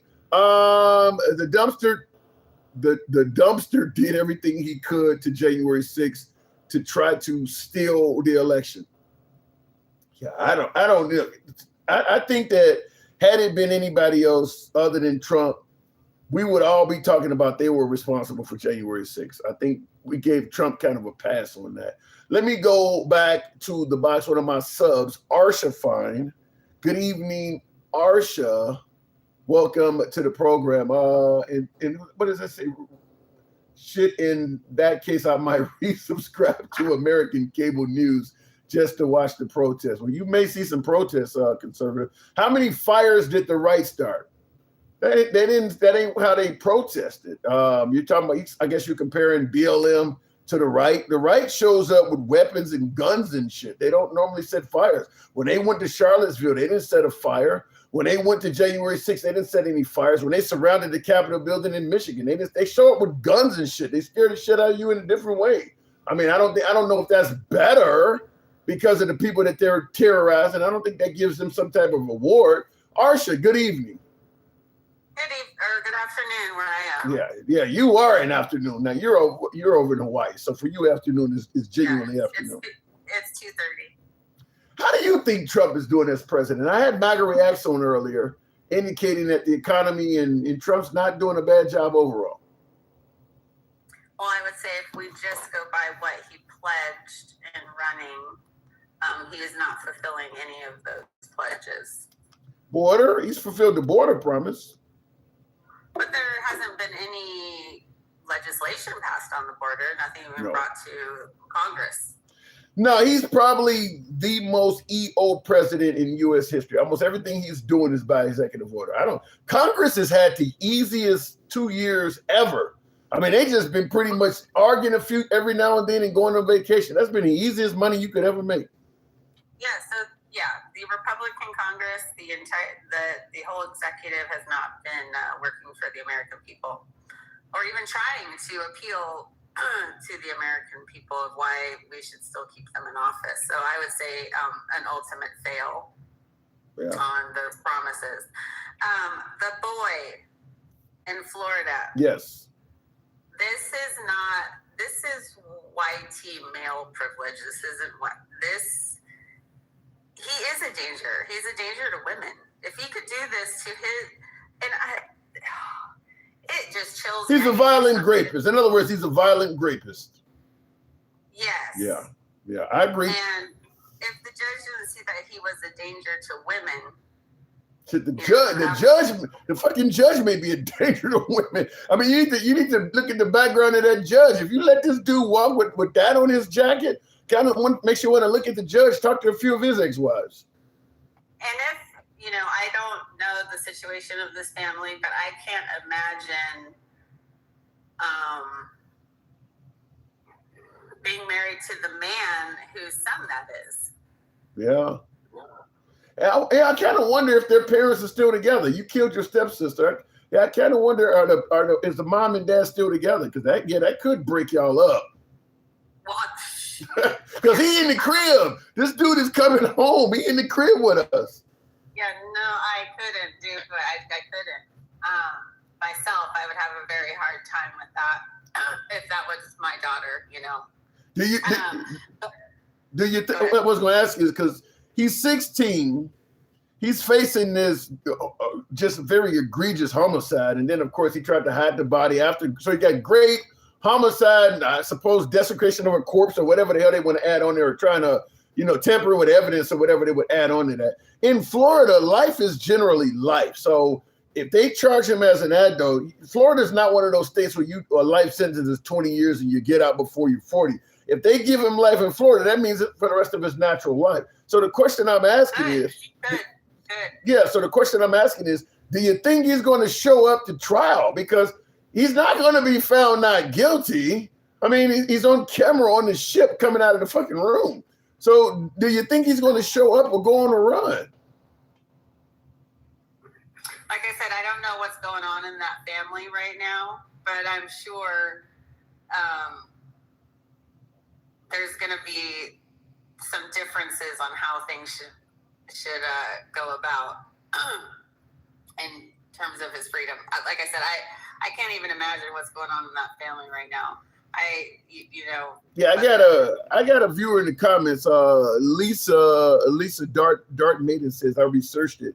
The kid is staying with his uncle. So so I guess that gives a little room for mom and dad to still be together if the kid's with the uncle. Yeah, I mean, like I said, that I wish that nobody wishes that upon any family. Yeah. But at the same time, we can't ignore or sugarcoat what he did to this young girl that married into, or he married, however which way it went, into this family, and then to do that, and then the way that he decided to unalive her, and then trying to hide, like, he knew what he did was wrong. Oh. There's no doubt about that. It's gross. It's just one of my viewers tried to suggest that he may try an insanity plea. I mean, I don't think anybody of right mind should be capable of doing heinous crimes. And to begin with, I think there is a sickness inside somebody, but I don't believe he deserves any freedom. No, I can't see him. I mean, when you look at his actions of Carnival, the cruise ship he was on when he did it, they say they got him on video in the hallway trying to prevent another family member that had access to the room from getting in the room. So he knew what he had in there. And then they also indicate he tried to hide the body. So he don't act like somebody who was out of their mind. He acts like somebody who knew what they did and was trying to cover it up. So I don't see how the insanity plea works. Yeah. And I think this just kind of proves what YT men can get away with when it comes to women. I mean, obviously it was a black female. It's just. Are you saying if this guy was melanated, the outcome would be different? No, I'm saying that if the victim was a white male instead of a woman, the outcome might be different. So if he was gay and killed a gay kid, or the victim is 18, he's 16, the victim. So if he killed another gay guy, you think he would have been held differently? Look, I mean, Diddy was held without bail. Yeah. Because he was considered a danger or a flight risk, right? So, exactly, yes. I think if the victim was different, yeah. What if the suspect was not white? What if he was black? Like I said, he'd be held. He said that quick to the motherfucker. All right. What if it was a woman? What if it was a woman, a 60-year-old woman that took the life of an 18-year-old guy? Not that you could do it by strangulation, but what, sometimes women get out of their pocket also. What if it was a woman? Is she white? Damn, so that skin color really matters, huh? She might be out. Damn. We just ain't getting no justice. Darkness gets no justice, huh? Not if we're talking about equal justice. So let's say, for instance, I went interracial at the age of 18. I went interracial and my 16-year-old girlfriend took my life. Maybe I was cheating on her. Or I said some shit she didn't like and she took my life. She's white. I'm black. You think she'd be out? On bond until yes. God. Yeah. That's sad. That's sad. But being a white T female victim of a white T male accused, the one being accused, that doesn't give the white female privilege over the white male. Wait, say that again. Let me hear that again. Her being a white victim does not give her the equal privilege or equality to him as a white male. I don't quite understand what you're saying with that. Because he is a white T male, he is out. Even though it's an extremely heinous crime. I think it does have to do with his mother. What about the possibility that it has nothing to do with race and maybe wealth? Maybe he's a rich kid. I mean, what if it's a black kid that, it's, Jay-Z. Again, Diddy was sitting with no bond for money doesn't always get you freedom. True. In the comments, MAGA React says if Diddy was in Florida, he would be free.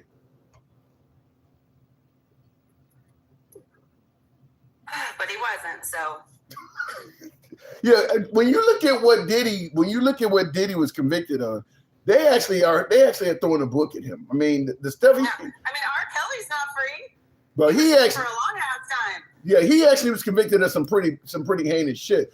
Diddy was not. Diddy beat most of his bad charges. What Diddy is convicted of is essentially hiring a prostitute to fly to him over state lines. If the prostitute didn't come from a different state, it would just be akin of hiring a prostitute. But because the person came from a different state, they call it a violation of federal law, and they're giving them some pretty hefty sentence on it. They throwing a book at him. He really beat all of the cases. In my opinion, based on what happened, Diddy shouldn't really be in jail at all. They hammered him hard. They hammered him pretty hard for that. I agree. And again, there's some other people that haven't gotten hammered quite as hard. Like this kid. This kid should probably be at least in jail till trial. I don't know how he got a bond. He shouldn't. No, it's grotesque. Yeah. And it just shows that we still live in a society where women's lives aren't valued. Yeah. And real quick in the comments, Stevie D says Diddy was on video kicking a girl on the ground in a hotel, but she loves him.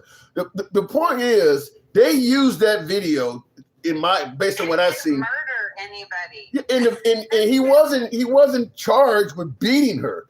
That video, nothing pertaining to that video is what got him charged. He was convicted on hiring a prostitute. He wasn't found guilty of any of the violent charges.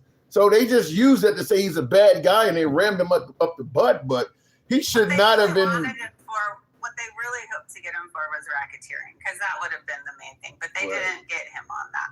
But back to the subject.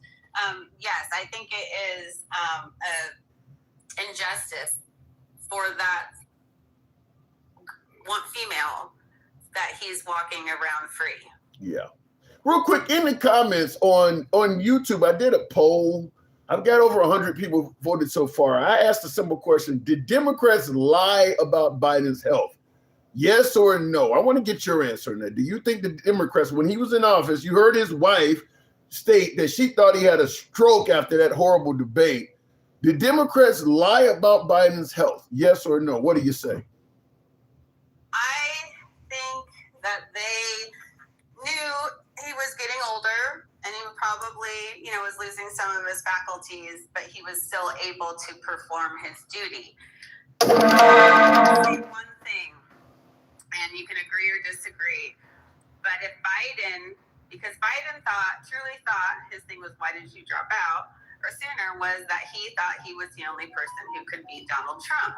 And I still believe that if he would have stood, and he could have won.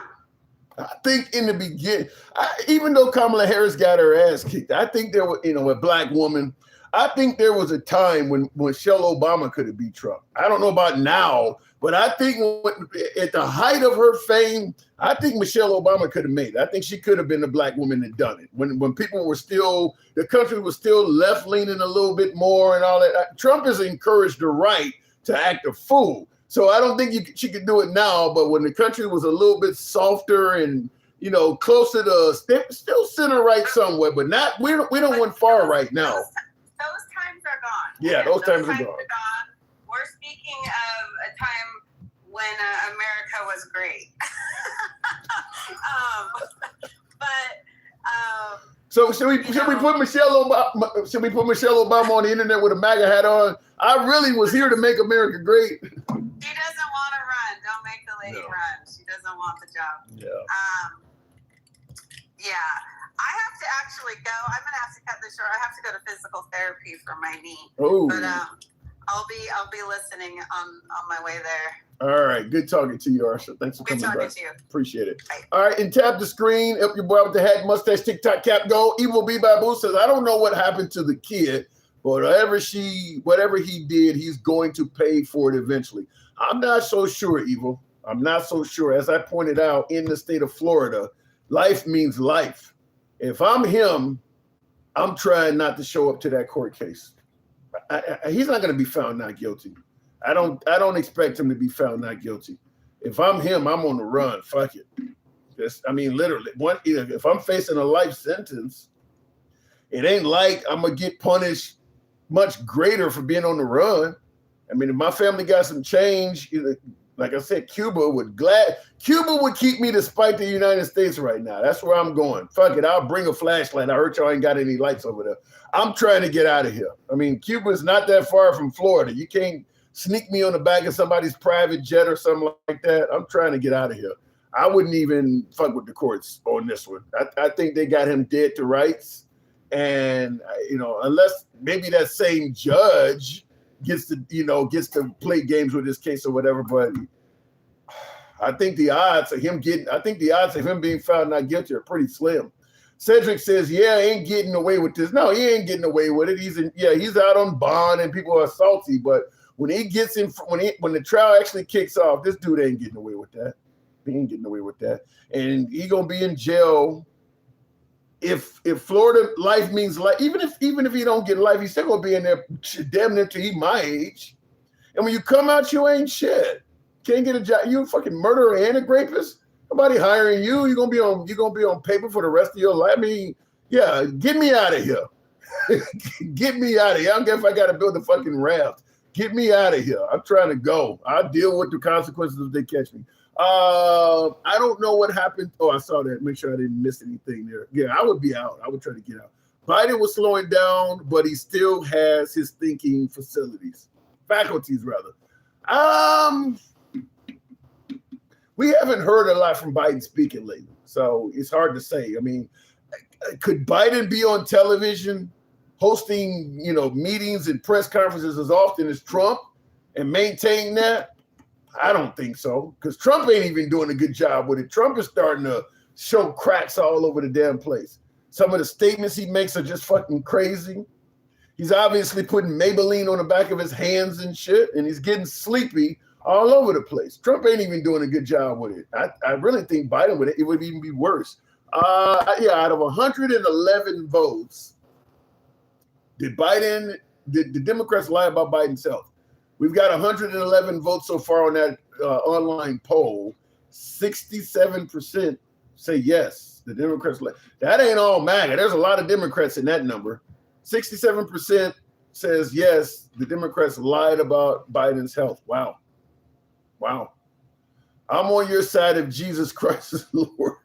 Politicians accused of murder, rape, and still get rich. Yeah, that's what's happening under Trump.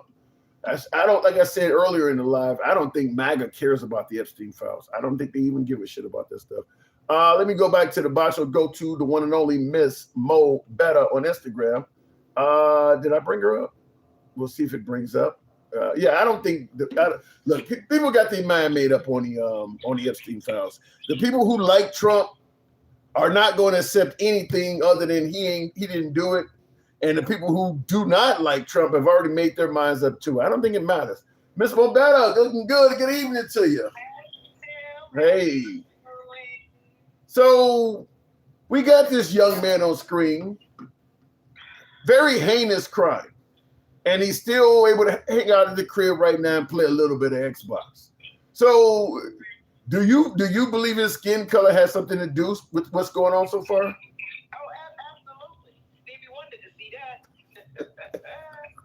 Stevie wanted to see that shit. Listen, you have people that always say to black people, stop playing victim. How is it victim when the evidence is right in your face?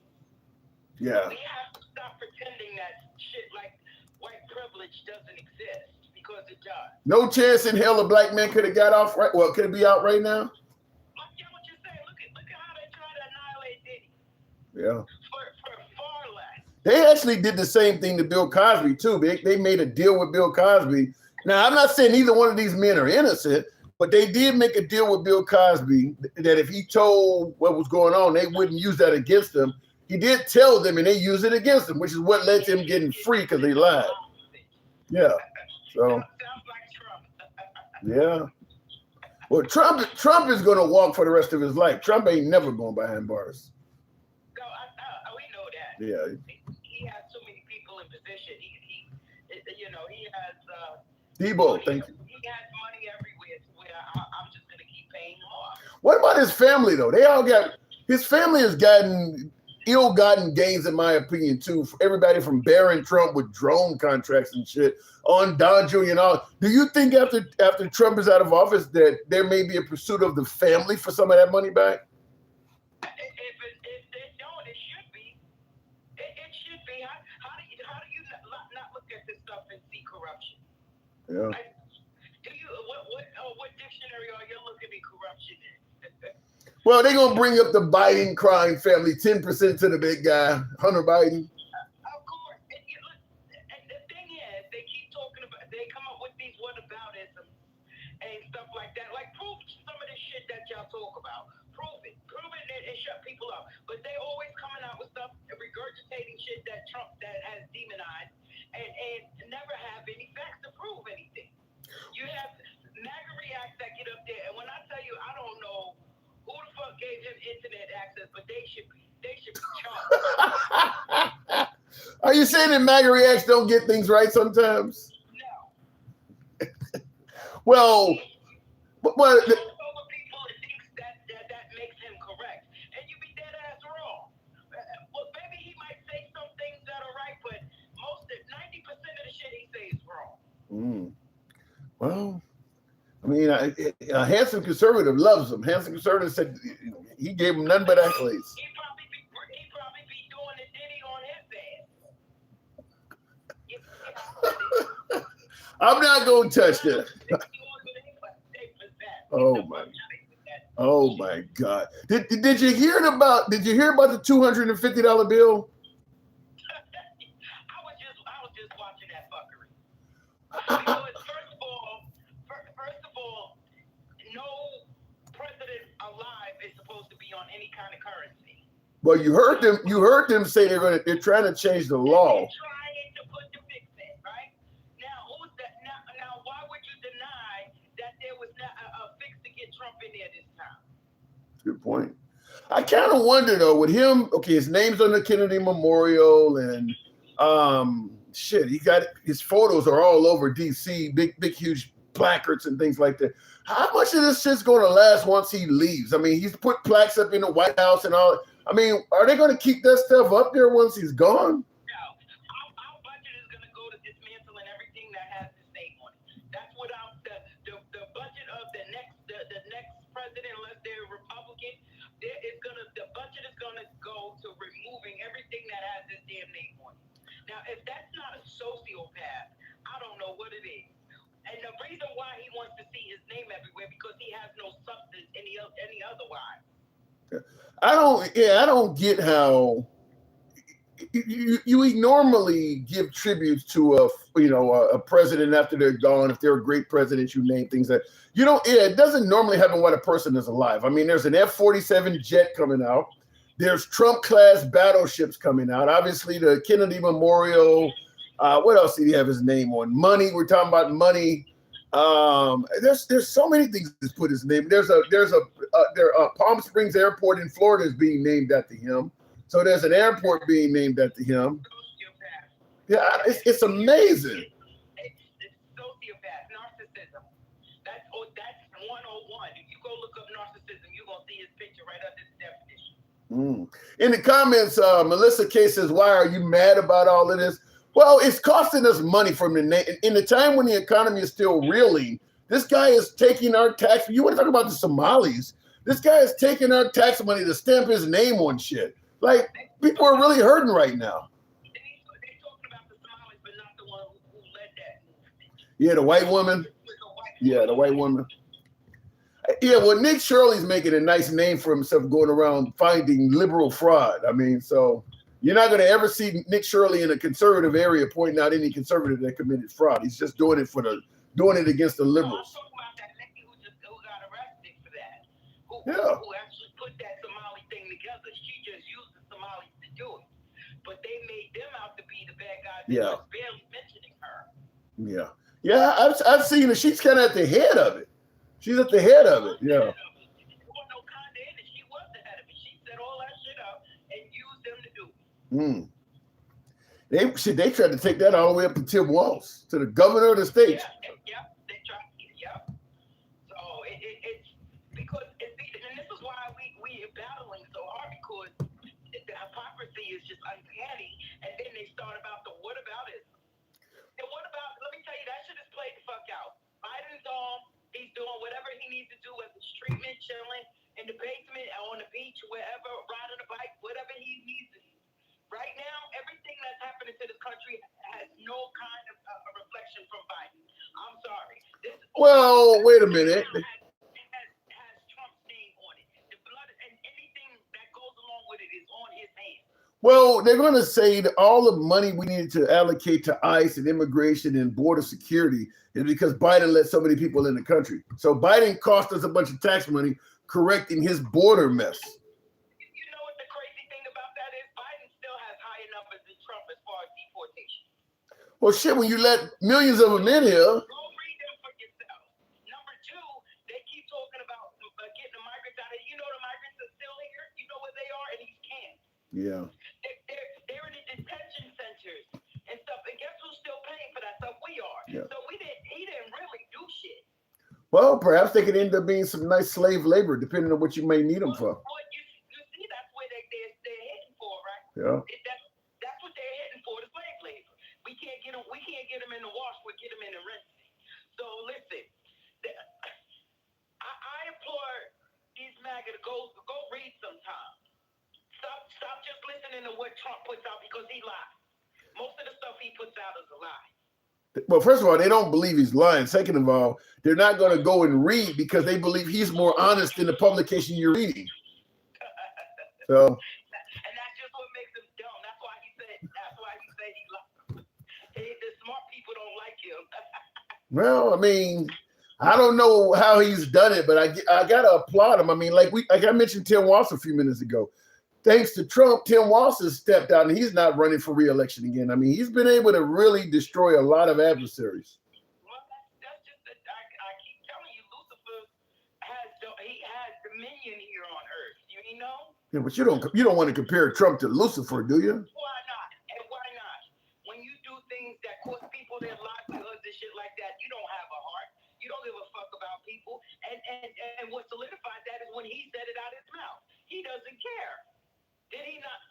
Yeah.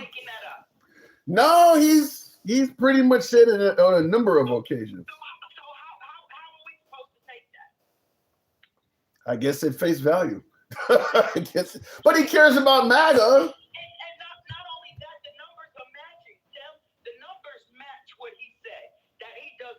Because everything is up right now.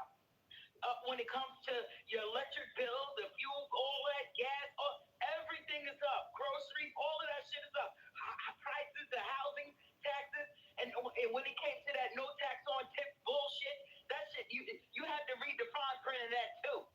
Well, according to MAGA Reacts, that's just due to inflation. That's what he says. Well, according to him, we don't know what inflation is. Like, he gets to one thing and just sticks on it, and then he starts twisting himself in the pretzel when people bring other kind of evidence to him. That's why he can't. That's why he talks over people. He don't listen, and that's what makes him a fool. Well, don't call the man a fool. Be nice to the man. He's goofy. That's a different synonym. In the comments, Evil B Babu says Lucifer is Trump's minion in fleshing blood. What else is new? Trump is pure evil. If he had the capability, Trump would be dating his daughter. Damn. Yeah, he did. That is a quote. Listen, you can't trust people that can be bought and sold because they'll sell their mama out. You think Trump can be? He is BB's bitch. Yeah, I said it. I think even a lot of MAGA believes that Trump is doing Israel's bidding, though. I mean, because we know Tucker Carlson believes that. Alex Jones believes that. I think Megyn Kelly has said that. Candace Owens. A lot of MAGA believes he's doing Israel's bidding. It's the truth, though, Tim. Why are we over there in Iran? I'm thinking, well, for Trump, I believe there's money related. But I think the reason the right favors defending Israel because they believe it's biblically prophesied. They believe they're doing what God has ordained them to do. But Trump is doing it because he's probably getting some kind of money out of it. This is a gem for them, and they can have the Israel that God was talking about is not the Israel of today. You have nothing but infiltrators over there. It's not real. It's no longer the biblical Israel with the true Israelites and all of that. You dealing with a bunch of Zionists. So what ends up happening after Trump is gone? Both sides of the aisle has a problem with Israel. And thank you, Melissa, for that star. Appreciate that. But I don't know why we still support them. Because if like they want to stop sending money to Ukraine, why do we still have to continue to send money to Israel?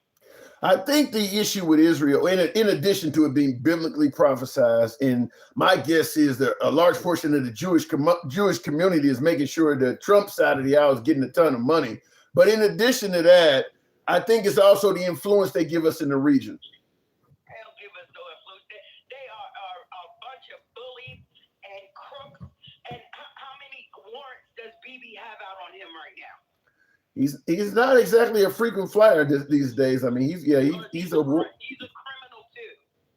And then what they do when people start calling him out for shit like that, then they want to say you're being anti-Semitic. Any chance with Bibi Netanyahu and Vladimir Putin right now are both war criminals? Is any chance Trump gets in that category? Yeah, he probably is already. He knows where to fly and where not to fly. He knows where to go and where not to go. Because trust me, they want off with his schools. But trust me, those people watch American news more than they watch their own. I mean, because when you think about the double tap in Venezuela, that's a war crime. Preventing Cuba from receiving energy and putting them in the dark. I mean, not to mention we're going after Iran because they're stopping ships in international waters in the Strait of Hormuz. We're doing the same thing with the ships going to Cuba. We're stopping ships in international water we have no control over. So we're kind of... He needs to be locked up for shit that just happened here in the States. Like you got in office and you allowed Elon to get in there and start cutting everything. And I think we should be filing a class action lawsuit for allowing him access to our personal information and all kind of shit. And then he costs people their livelihoods.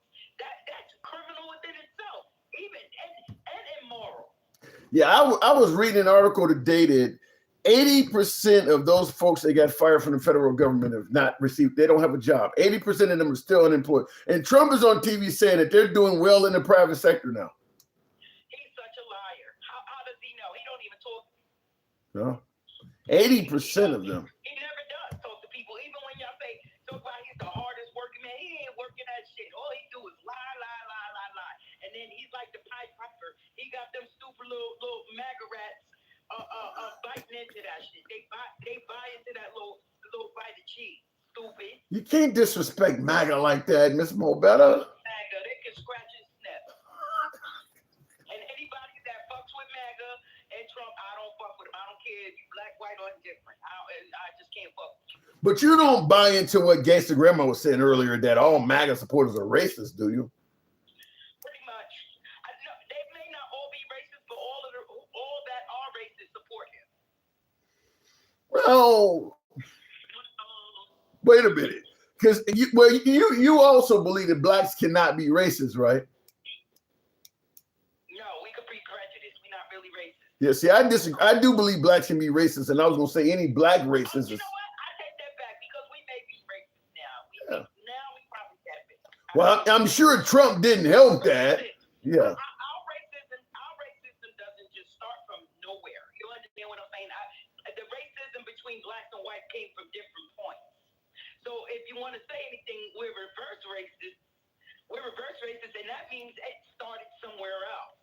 Well, I'm sure what's happening under the Trump administration has not improved relations at all, which is why I'm surprised MAGA still seems to think that, you know, Trump did much better with blacks and Hispanics. They believe those numbers are still there. I'm like, no, you lost a lot of them people. No, and they were fools too to buy into that bullshit. They know Donald Trump. Yeah, do y'all still love him? I want to ask those people who, matter of fact, those one who's probably singing that probably got deported. I was just about to say that you'd have to call them long distance. Yeah, you gotta. That you know, Kamala, people voted for Biden because they were anti-Trump, and people voted for Trump because they were anti-Obama. Yeah, that is true. Do you know what see, a lot of these people that are lawmakers and stuff like that, they're older. They grew up in that times where segregation was a real thing. You know what I'm saying? So when they see this black man getting up there and running the country, do you know what kind of condition fit they through? Yeah, I'm sure there was plenty of that. What has this country come to? We got that boy up there running this country. What has this good white American country come to? And that's their sentiment, Tim. And then they want to act like we're playing victim. No, the numbers don't lie when it comes to shit like that. It's not my fault you don't go out and read it. And I'm talking to the handsome conservative in the MAGA React. MAGA React, you don't even have a dog in this fight. You need to step all the way the fuck up. Well, I think MAGA Reacts identifies as white. Of course he does, because that's just gonna save him in this great country of ours. It might. Until that day he gonna come and revoke that green card of yours and your parents. It'll keep them around a little bit longer than us. Miss Mobetta, I gotta move on, but just a little bit better. A little bit better. What's a little bit better? I mean, it'll keep them around a little bit longer, rather. A little bit longer. Oh, Lord, face the G. You have a good night. Good to see you again. Appreciate it. Good talk. My birthday coming up. Really, mine is too, late June. June 25th. Okay, I got you a couple days after you. Okay. All right. I'm a couple days older than you, but I got you. Okay, fair enough. Good talking to you. Appreciate it. All right, tap the screen, folks. Get your boy up to 110, if you will.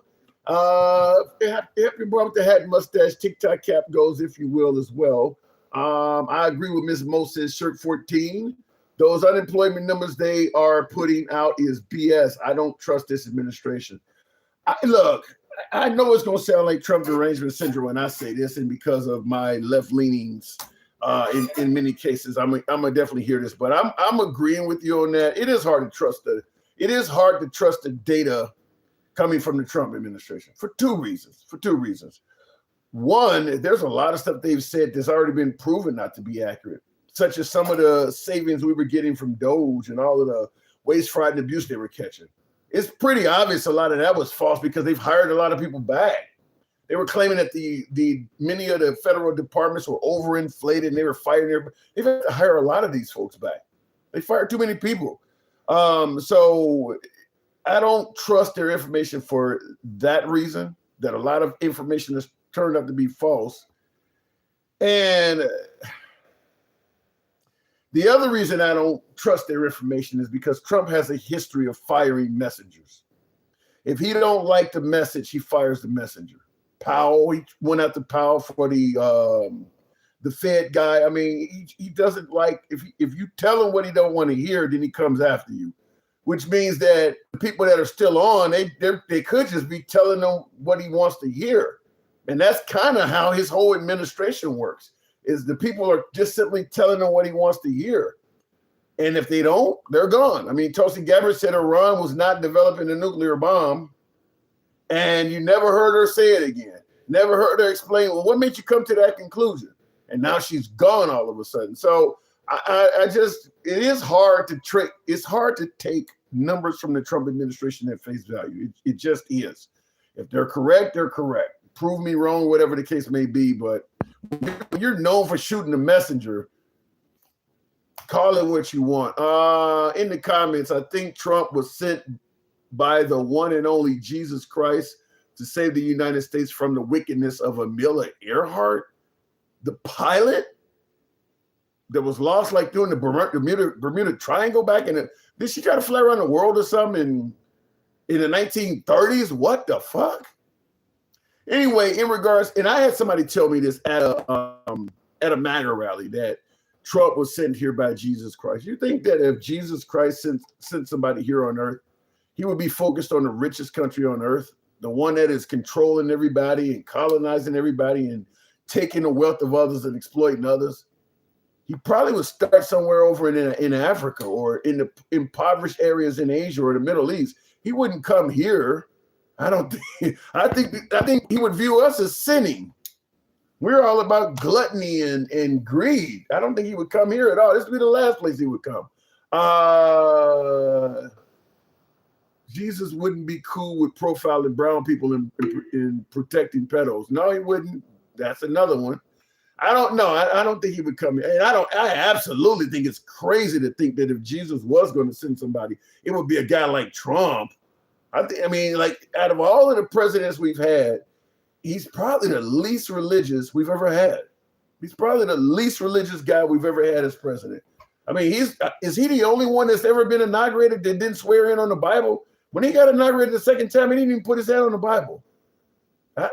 There's no way in hell that Jesus is going to send that dude. That makes Mike Pence, maybe. I can see Mike Pence, somebody who really is living their life for the Lord, or Mike Lindell, the My Pillow guy, is very religious. Trump? Hell no. Guy's banging broads and shit. No way in hell he'll send Trump.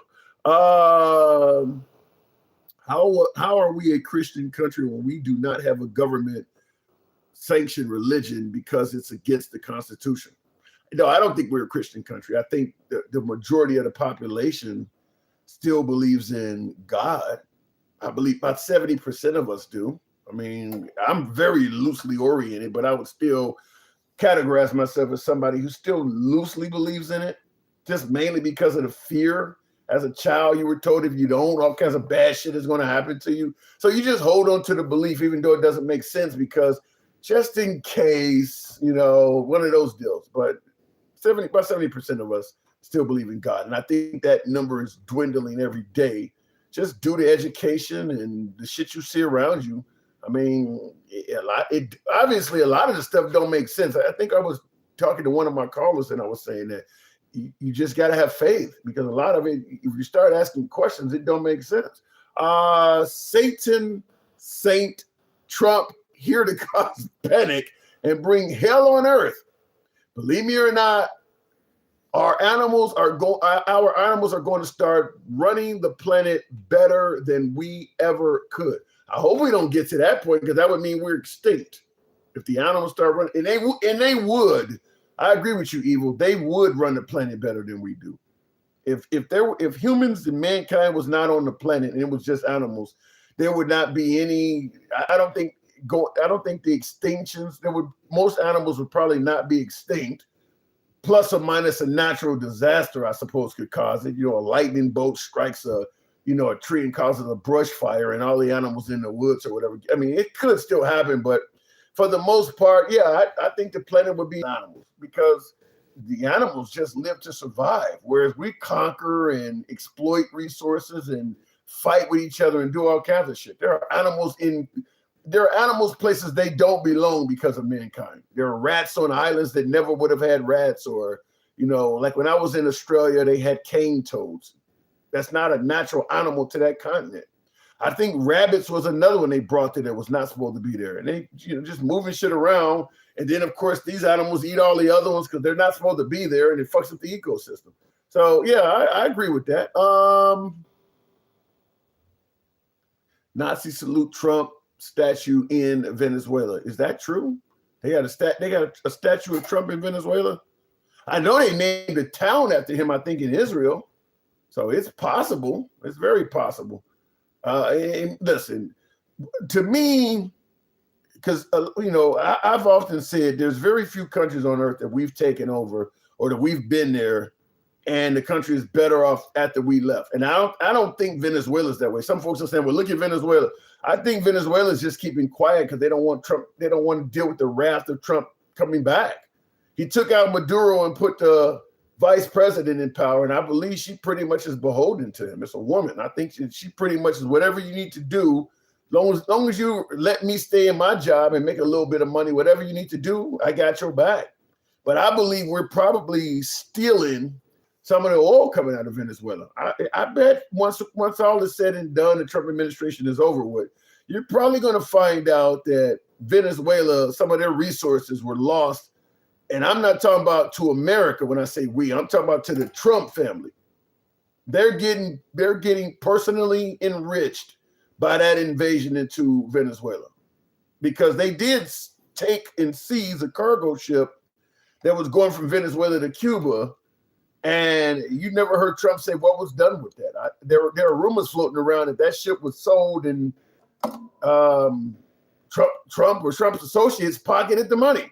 They seized think about just one cargo ship. We think about how much oil is, just one of those is generational wealth. Just one of those for one family, that's generational wealth. Just one of those things. So my guess is they're profiting from that. And the people of Venezuela ain't gonna say shit because Trump probably already threatened, I'll come back. So I don't think the citizens of Venezuela are benefiting at all from us being there. I don't know how dangerous Maduro was to his own people, but his administration is still in power. Trump just took out the one guy. He didn't take out all of the henchmen and lieutenants and generals and all of that shit that served under Maduro, and all of them are still there. So whatever mindset they had is still around.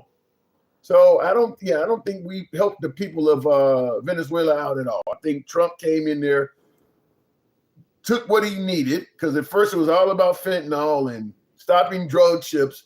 Once he got in there, you think the fentanyl drug trade has went away because you blew up 10, 12 ships? Obviously, there's still plenty of fentanyl moving. It wasn't about that. It was not about that. It was about getting in there and making an excuse. I can't find it. Just a proposal for a statue of Trump as a liberator. Wow, that's crazy. That is crazy. I want to make sure I didn't miss anybody here.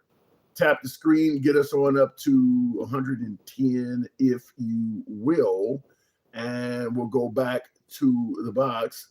Don't know what I hit there, but we'll go to Tamar, New Jersey's best. Good evening, Tamar. I'm not poor because laziness. I am impoverished because of God's enemies. Huh? Tamar, good evening. Thank you for that, Shirt 14. Tamar, are you there? Apparently he's not. Okay, what does that say here?